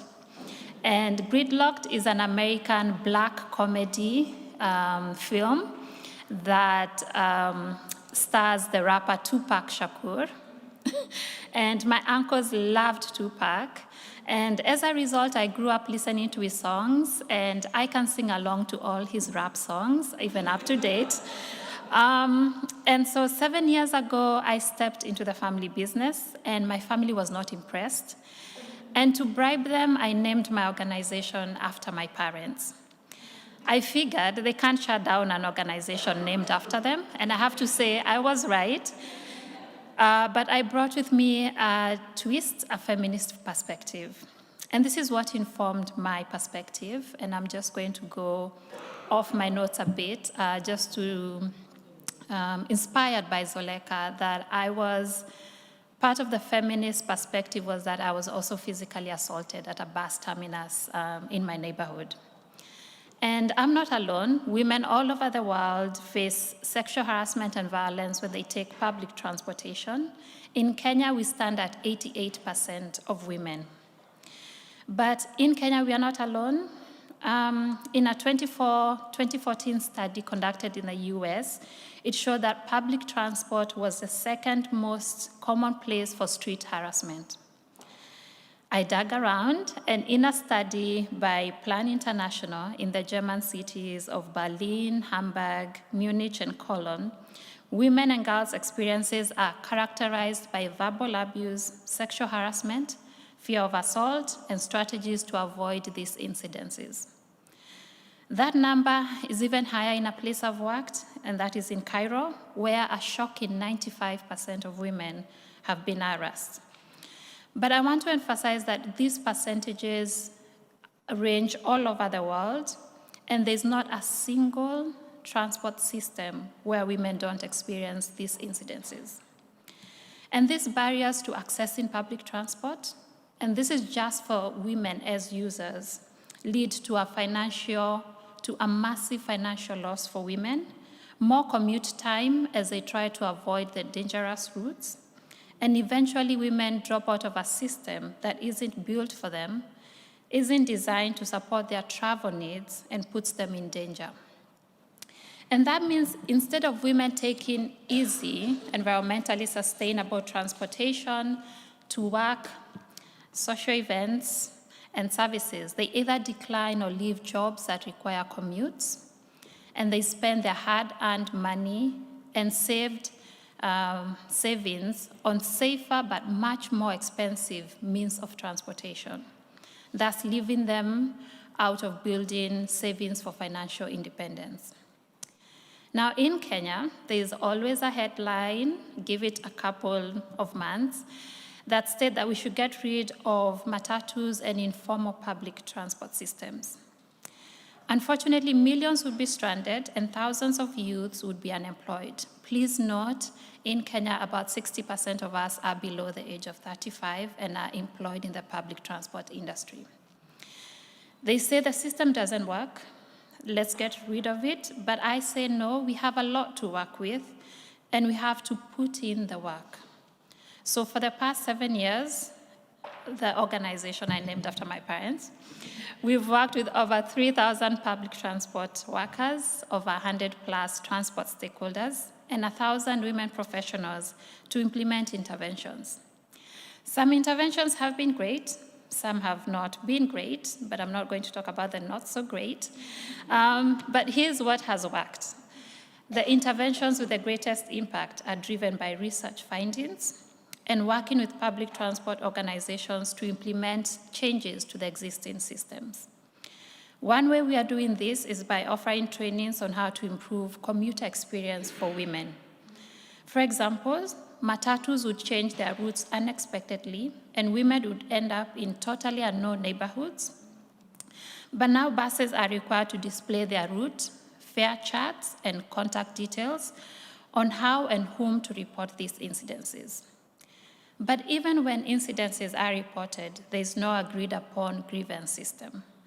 Now public transport organizations are required to undergo trainings on and adopt sexual harassment policies that stipulate how to handle these incidences. This holds public transport organizations accountable.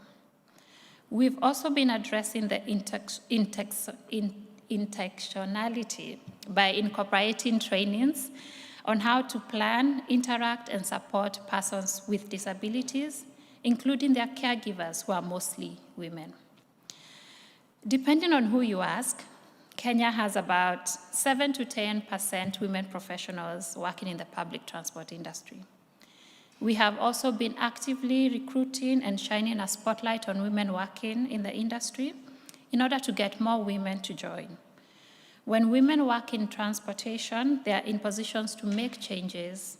So we've created a community and active network of women professionals in the Nairobi metropolitan area who regularly meet and attend professional development courses, ranging from financial management even to parenting. This has led more women to be better equipped to do their jobs. And our Women in Transport members have been featured in theater pieces, films, graffiti murals, songs, newspaper articles, and TV interviews. Our mission is to attract, retain, advance, and normalize women professionals working in public transport. Women who are coming up in the industry have a platform to have a voice, and we have to build a stronger network with more and more expertise, and more money is being put into researching gender-based violence issue that plagues women, not just in Kenya, but across the globe as they go about their day. Based on our experience, we've developed best practices that can be applied everywhere. Transport has the power to change people's lives, and we are tasked with the responsibility of yielding that power responsibly. And so, as feminist voices in transport, I want to say that our work are love notes to everyone in our community. We ask you to continue supporting us as we continue writing these love notes. And let's understand travel habits of commuters, train on how to improve customer service, adopt sexual harassment policies, and hire a more diverse workforce. And just like myself and my family, I believe public transportation can be the preferred mode of transport and workplace for just any other person in the society. Thank you.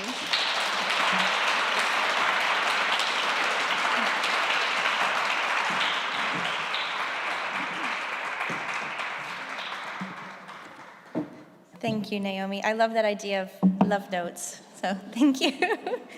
Next, I'd like to welcome Dr. Kalpana Viswanath to the stage. I've had the pleasure of speaking with Kalpana a number of times. She's the co-founder of Safety Pin, if you're unfamiliar with her work. What I find is she tends to constantly challenge me on my thinking. She's one of those women that gets me to think differently about my perspectives. So with that, I'd like to welcome you to the stage, Kalpana.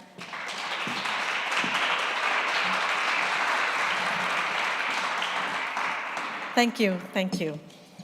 And thank you to the Women Mobilize Women team, GIZ, BMZ, everyone here. But mostly, I have been so totally inspired these past 3 days with this cohort of women who have come from all over the world. And as everyone before me has said, this is a community. You know, we are a community trying to change the world in ways that are going to be really far-reaching, you know, for our children, our grandchildren, and the panel discussion before. I mean, you're all extremely inspiring women, so thank you for sharing your views. I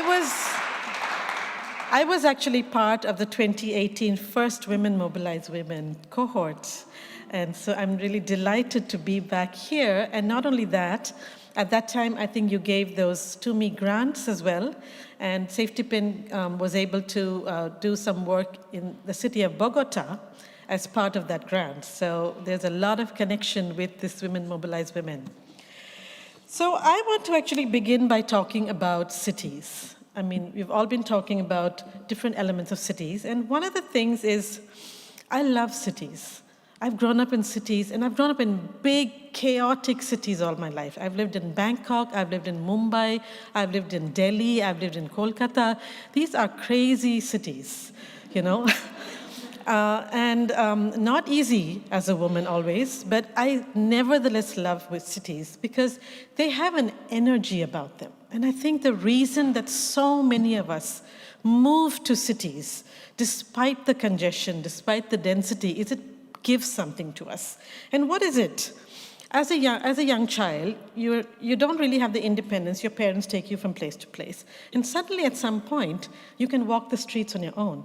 And that is an amazing independence because you stumble upon something, you know, a little seat somewhere, a kind of a park that you love, a temple that you like to go and sit and pray.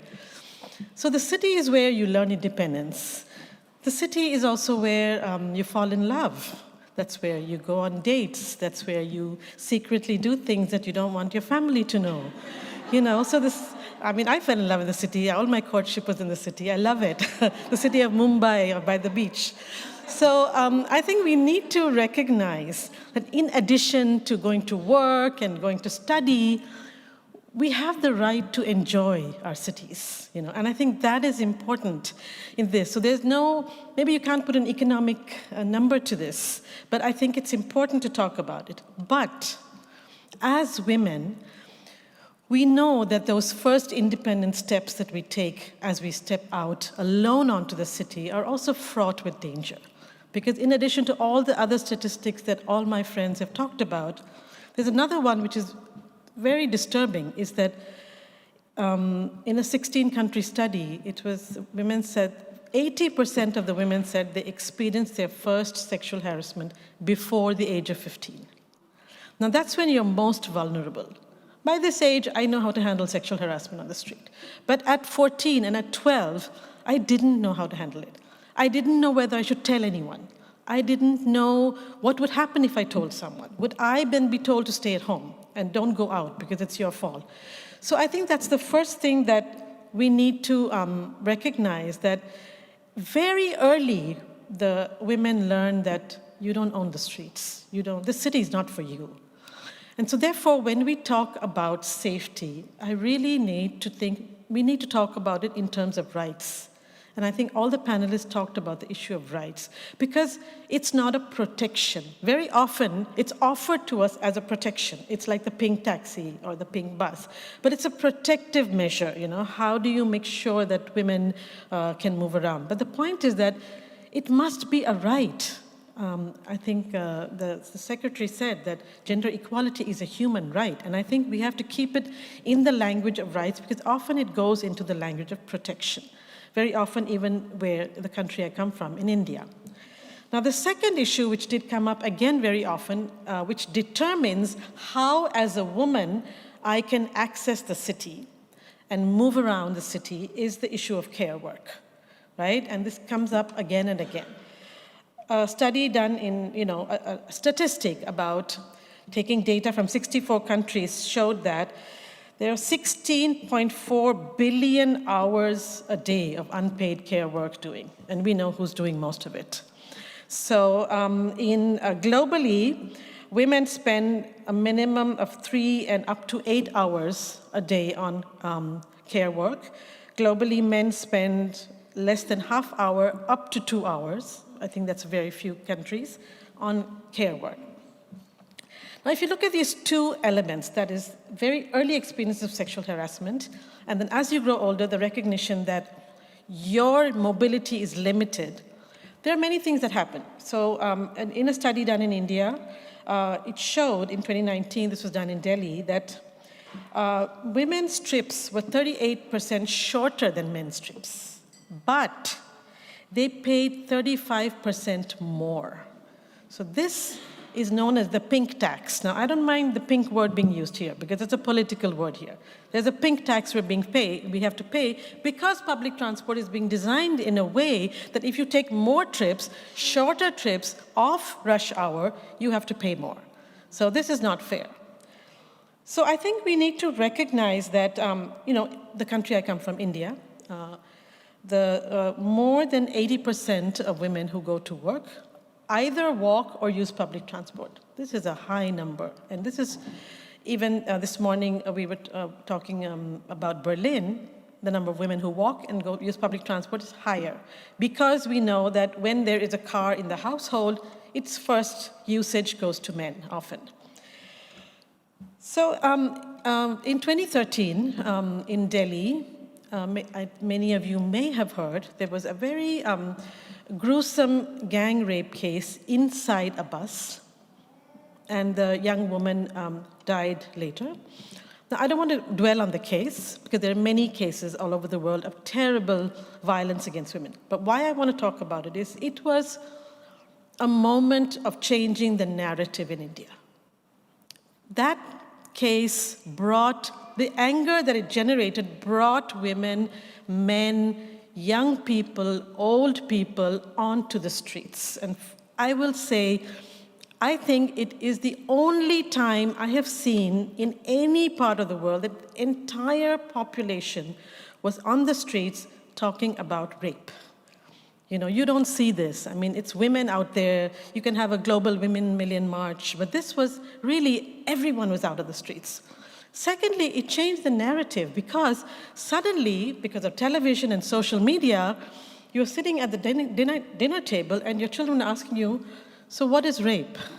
Now, in a culture where we don't talk about sex that openly, this was a sea change, and young people were joining the marches. So they came back with their views. So I think that while it was really, of course, a very tragic, every single death is tragic, but what it did do is it changed the narrative. And it changed the narrative in very significant ways. We got new laws. We had very high increase in reporting. So in the city of Delhi, where this happened, where I'm from, there was a more than 100% increase in reporting the next year. You know, so the police made sure, they went out and said, we will, if you come to us, we will take the complaint.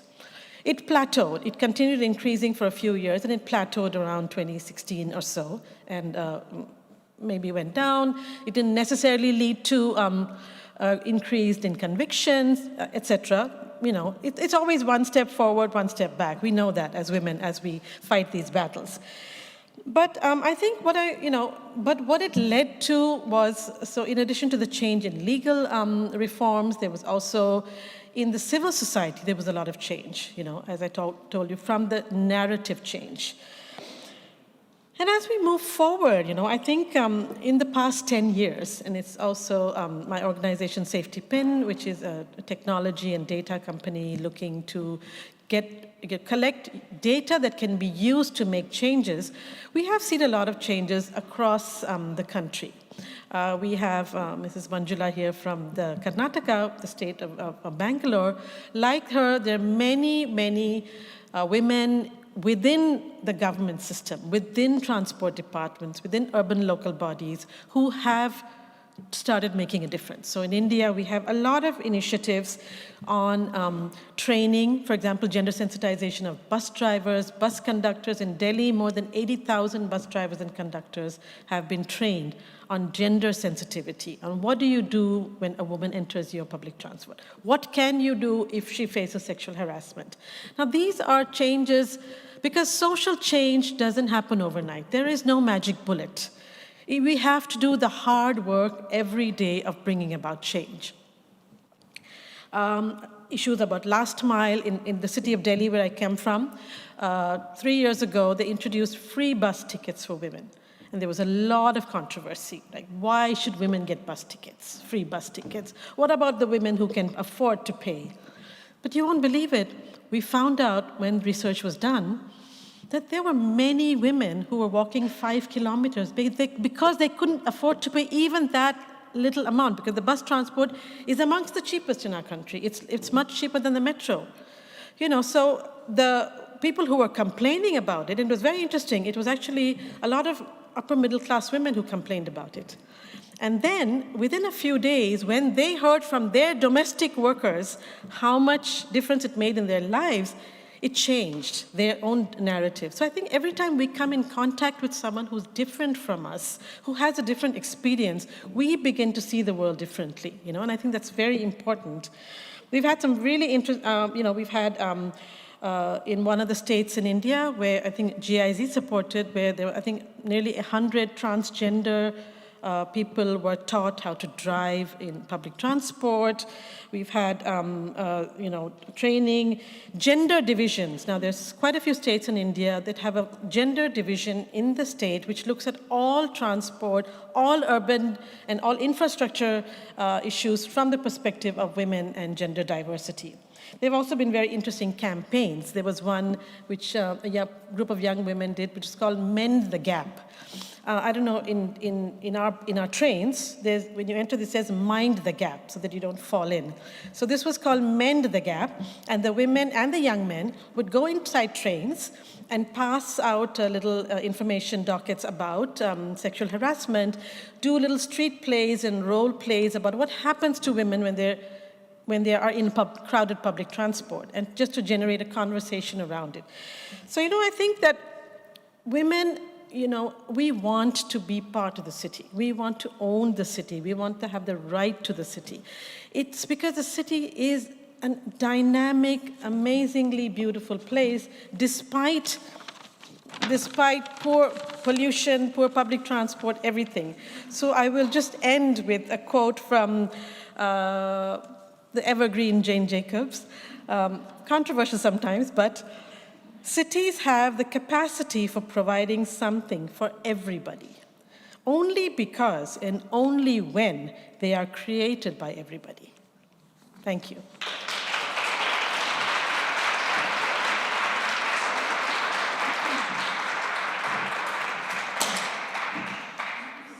Oops, we need a cleanup for somebody. Just leave it, don't touch it.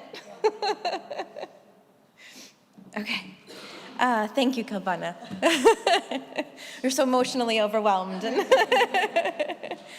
Now I'd like to welcome. My cards are out of order now. I dropped one, thank you. Now I'm going to break something. Okay, we're going to move on to recognizing the women that we profiled in our publication, but at this time I'd like to welcome Ingrid Gabriella Hoven to the stage to share a few words with us. Mrs. Hoven is the managing director at GIZ and has been a dear supporter of the To Me initiative and has spent over 30 years in international development collaboration, working both with GIZ and BMZ. So please come to the stage, welcome.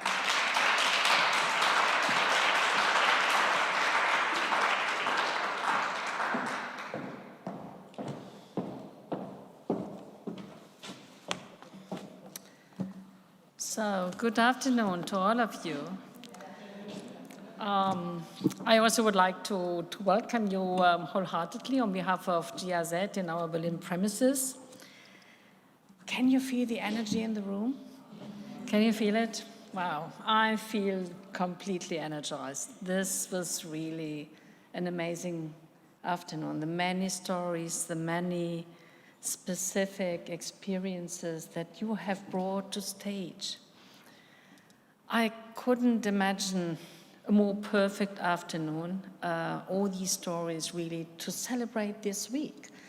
I mean, you came for your study tour just in time, because this is the week for all of us who have been working in international cooperation, regardless of the sector. But those that were convinced from the very, very first day, we entered into the institution, we worked together with communities in partner countries to know, unless we really give gender a central stage in all our doing, progress will never happen, change will never happen, and we are going to leave behind so many, many human beings that deserve a better future. And this is the week, because yesterday, finally, after so many years, after so many fights, internally in institutions, in the political space, in the international arena, finally, together, the Ministry for Economic Affairs and Development, the Ministry of Foreign Affairs, they both jointly, also as a very strong signal to the rest of the political space, presented the foreign and the development feminist policies. So,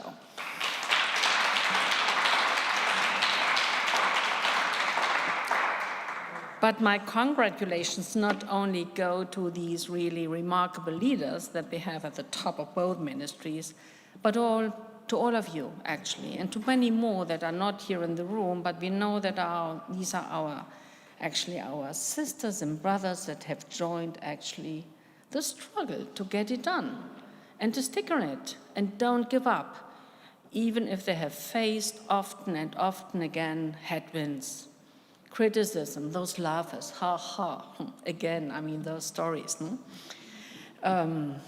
And finally, but we really said, no, we are on the right track.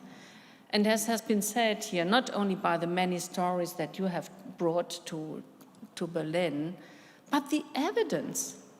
I mean, all the many researchers and the research work that is already available that actually underline that unless you bring actually the women voices into the decision-making processes and give gender aspects the level that it requires, you will never get the impact for the resources that you invest, either domestic or international resources, that you would actually get if you bring the gender lens into your doing. So many studies are available. Possibly if we put them all together, we would cover the whole stage here. So why is it so difficult to get there? And I think what we have recognized over time, that of course knowledge is one issue, but the will really to walk the talk, it's another dimension.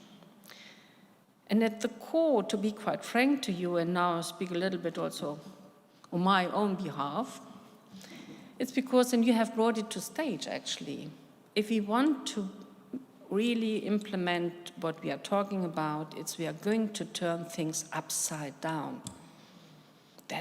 And that's difficult. It's questioning power structures, it's questioning actually habits, culture, behavior, at home, in society, in institutions, traditional wisdom. No, we have always done this. We don't have to change it. So it's turning actually our doing upside down. We would actually turn the direction of our doing, we would make actually sure that we take women really core and center in our doing.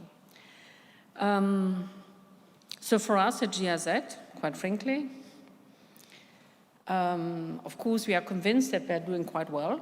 We look at our portfolio, and of course this is we did gender mainstreaming. We have more than 500 gender ambassadors all around the world in our country offices. We have invested a lot in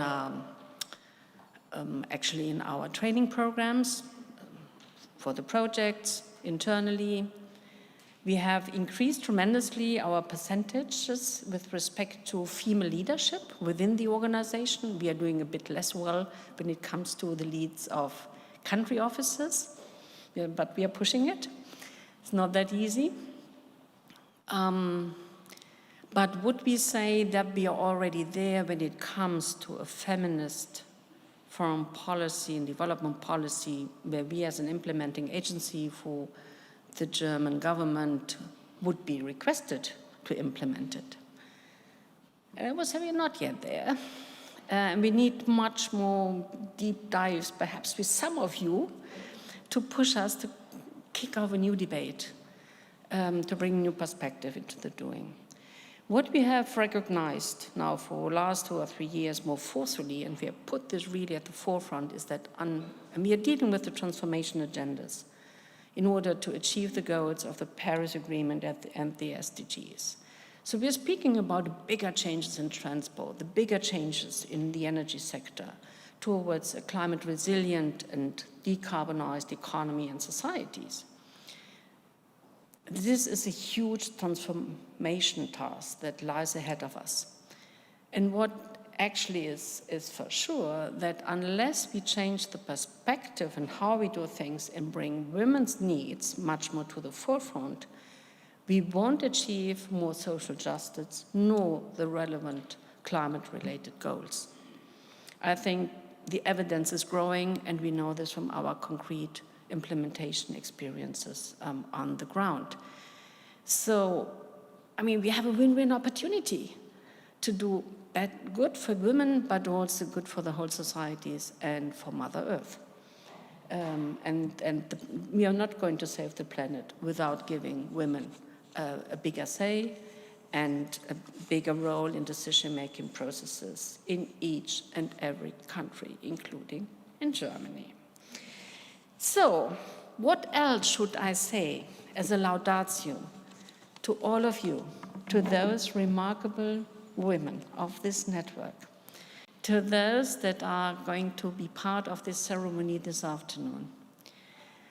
I think I'm missing the words, really, to find actually the right level of appreciation that you merit actually, because you have brought to our attention your fights, your engagement, your endurance to stick even during difficult times to what is so important. I think I'm still here, that's great. I thought I'd take this, coming back to the opening of Melissa, I think this book is just a little story about what you can achieve when you work together, when you stick together, when you start to mobilize more women. Let's go, this network, let it grow, let it grow. The faster the better. We need more voices. Nobody is going to bring us the progress that we need in order to change the world. It's about us. And this book is about your stories, about your achievements, and it's perhaps the little thank you that we can say at GIZ on behalf of the ministry, and we are so happy to be part of your story. Thank you so much.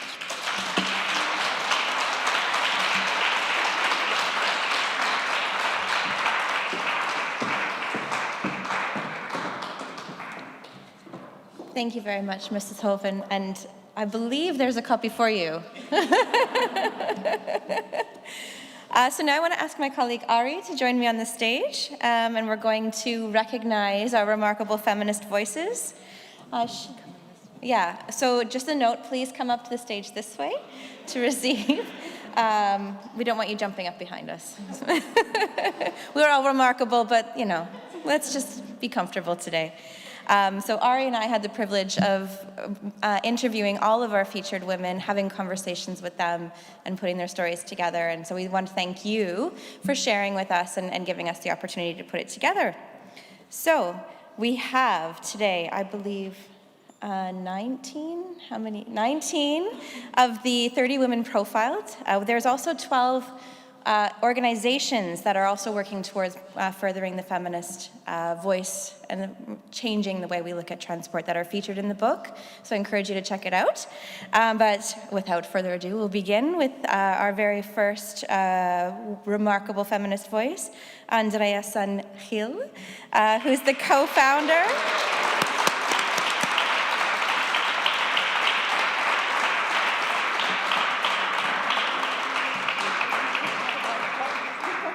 Andrea is the co-founder and advisor for the Global Partnerships for Popular Transport. We're changing the name, and is based in Costa Rica. Thank you, Andrea. Yeah. Next up, because she's been so remarkable this week in bringing her lovely child with her and showing us that we do need to balance, I'd like to welcome Olesya Kolopuk to the stage, who's the director for the Center of Democracy and Rule of Law in the Ukraine.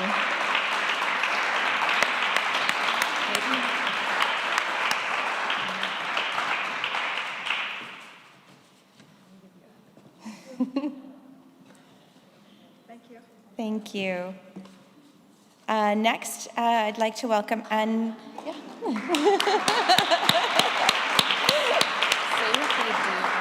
Yeah. Next, I'd like to welcome Anwela Ristani to the stage.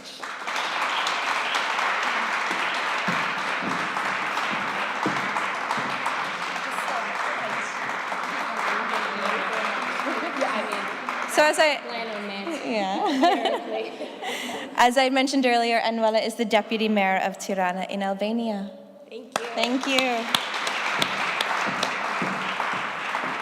Next, I'd like to welcome Charlene Kouassi to the stage.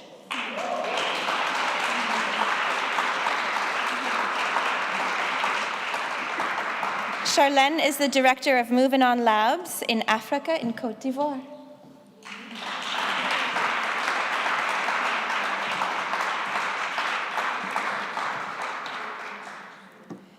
And while we're getting photos, next I'm going to welcome Sabrine Odada to the stage. Ah, there she is.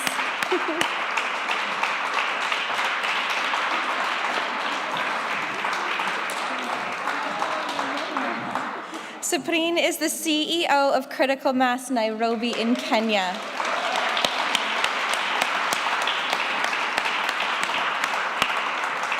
And next, Dana Silexanti, please come to the stage.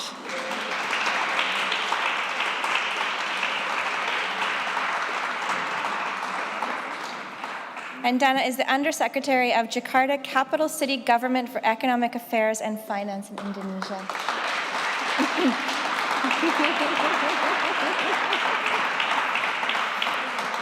Next, I'd like to welcome Dr. Evelyn Prado Trevisan. Welcome.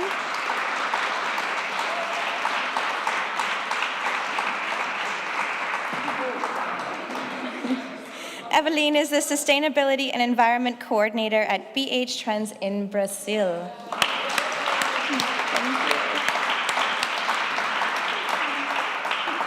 Next, I'll invite Dr. Kalpana Vishwanath to the stage.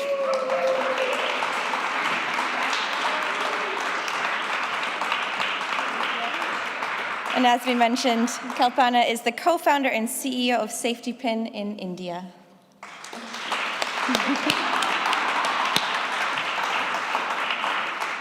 Next up, Keisha Mayuga. Come on down.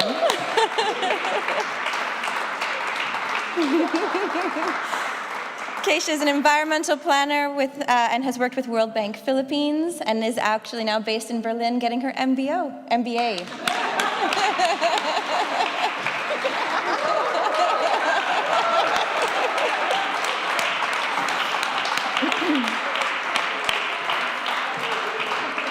Okay, and next, Laura Ballesteros Mancilla, please come on back.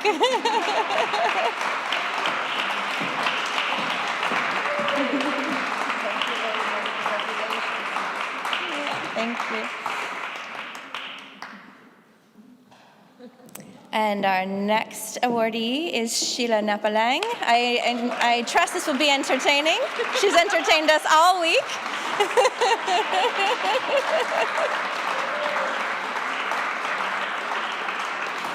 Sheila is the director of the National Center for Transportation Studies for the University in the Philippines.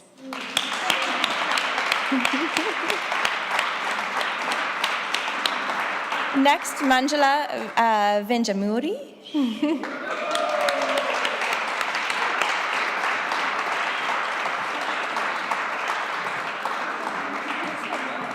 Manjula is the Commissioner of the Directorate of Urban Land Transport in India.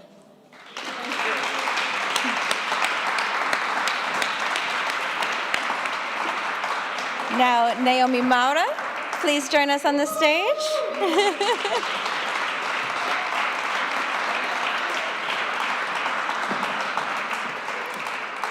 Naomi is the CEO of Flown Initiative, as we've said in Kenya. All right, next, Paula Tapia, please come on and join us.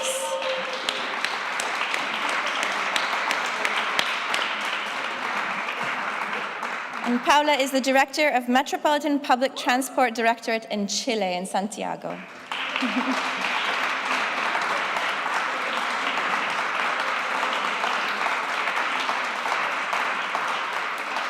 Next, Dr. Patricia Zolantima. Please come on.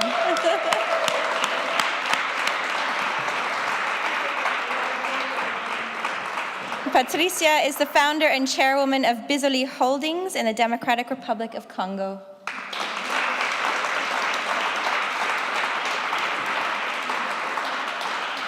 Next is our barefoot facilitator, who's done a wonderful job this week, Rihanna Mosaji.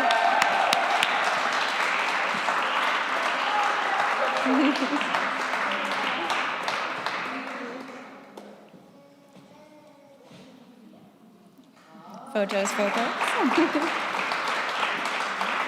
Sonal Shah, please come on and join us.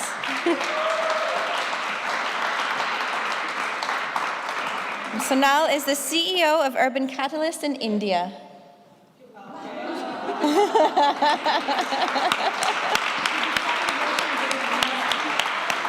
And last but not least, I'd like to welcome Zoleka Mandela to the stage.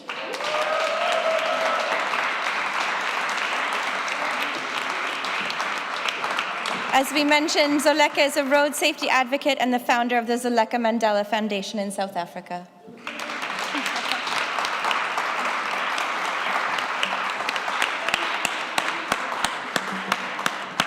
And of course, we want to make sure to thank our women who were not able to be with us today, but who are equally as remarkable. Mayor Claudia Lopez Hernandez in Bogota, Claudina de, oh, I'm going to butcher this, I'm sorry, de Gives Mendoza in Mexico, Ava Kyle, Julianne Genzer, Dr. Kay Inkel, Leslie Kern, you say this one, thank you. Maimuna Mode Sharif. Thank you. Robin Chase, Dr. Sigrid Evelyn Nikutsa, Dr. Sri Haryati, and Yasmin Al-Moghrabi. They're also remarkable, and we look forward to sending you your books in the mail very soon. Thank you very much.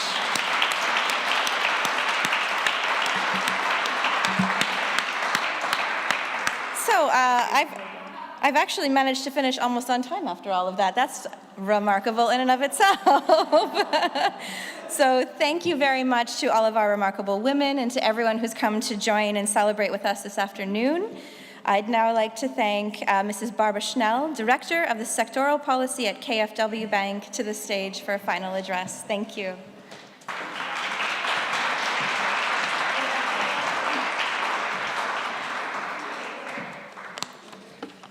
So, ladies and gentlemen, dear female change makers, dear participants in our online stream, and dear guests.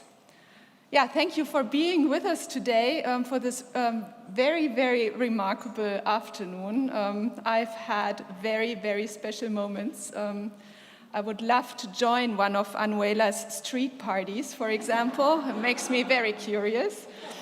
I really like Laura's way to build confidence for future decision makers and then also seeing them appearing in your network. Zoleka's endeavor of initiating a dialogue between youth and change decision makers is also very inspiring. Yeah, Naomi, I really enjoyed also your portrait of the startup you have. It's very, very inspiring to have listened to you. Yeah, and you love and treasure cities, and you have very good reasons to, and you also reminded us of working on the right things, that they stay a good and energizing place to be. So thank you very much to all of our wonderful keynote speakers, panelists, and also to Melissa, the best moderator of all. No? So we...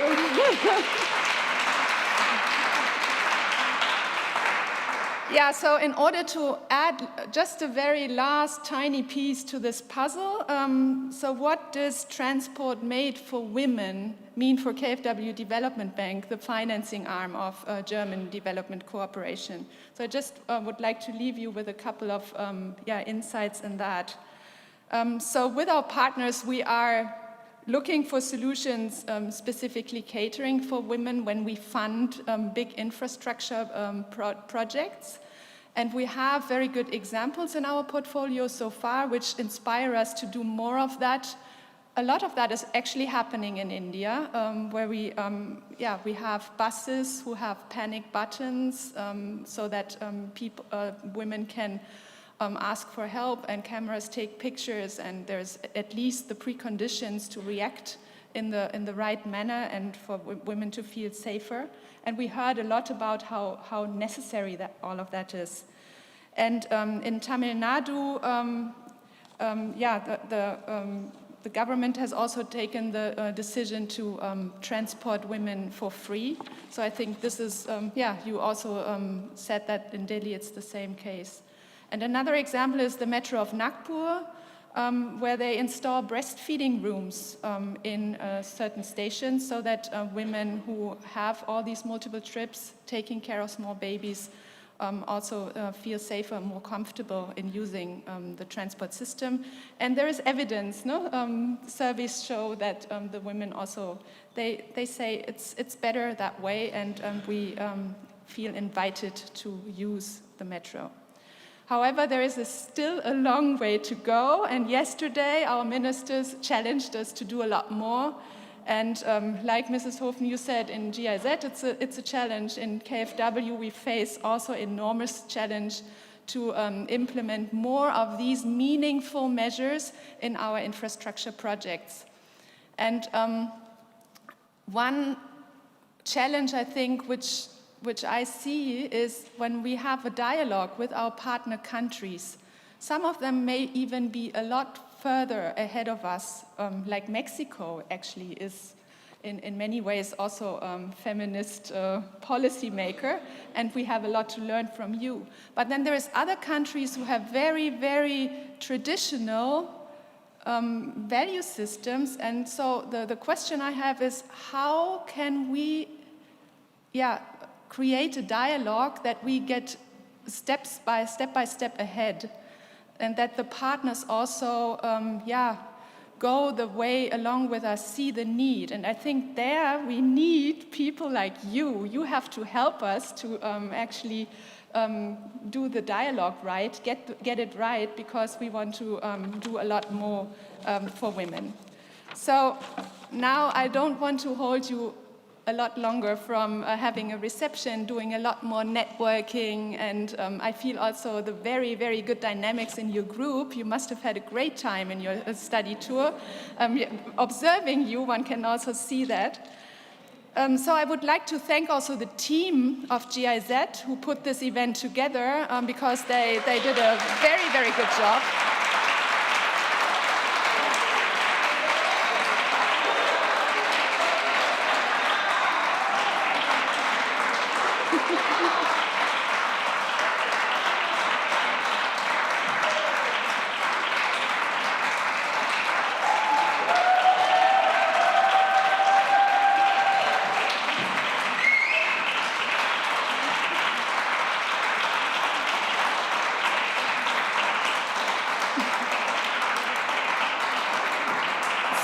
So you seem to have a true fan club, so you can be proud of that. And I would like to propose a toast to the female change makers who are leading the way in sustainable mobility, and to these women who are driving innovation, paving the way for progress, and inspiring future generations to take up this cause. So your achievements are really a true source of inspiration. So let us symbolically raise our glasses now and do it with real glasses later, to the inspiring women who are making a positive impact on the world, and to the continued success of the Women Mobilize Women initiative, the TUMI initiative we are proud partner of. So ladies and gentlemen, now it's time to enjoy some drinks, something to eat. Let us continue the conversations, and thank you very much.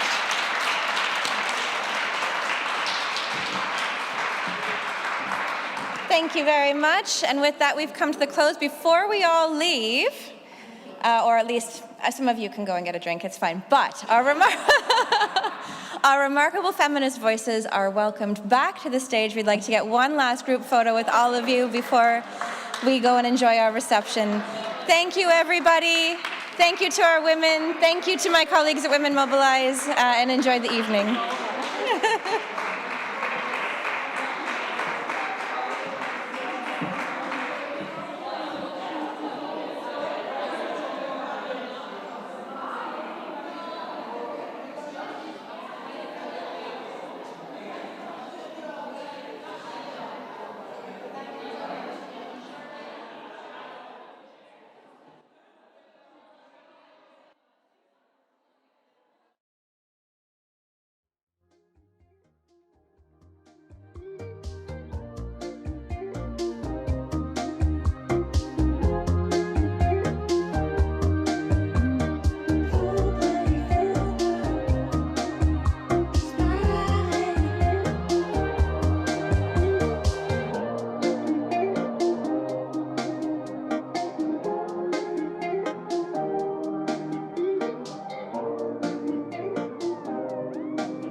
you.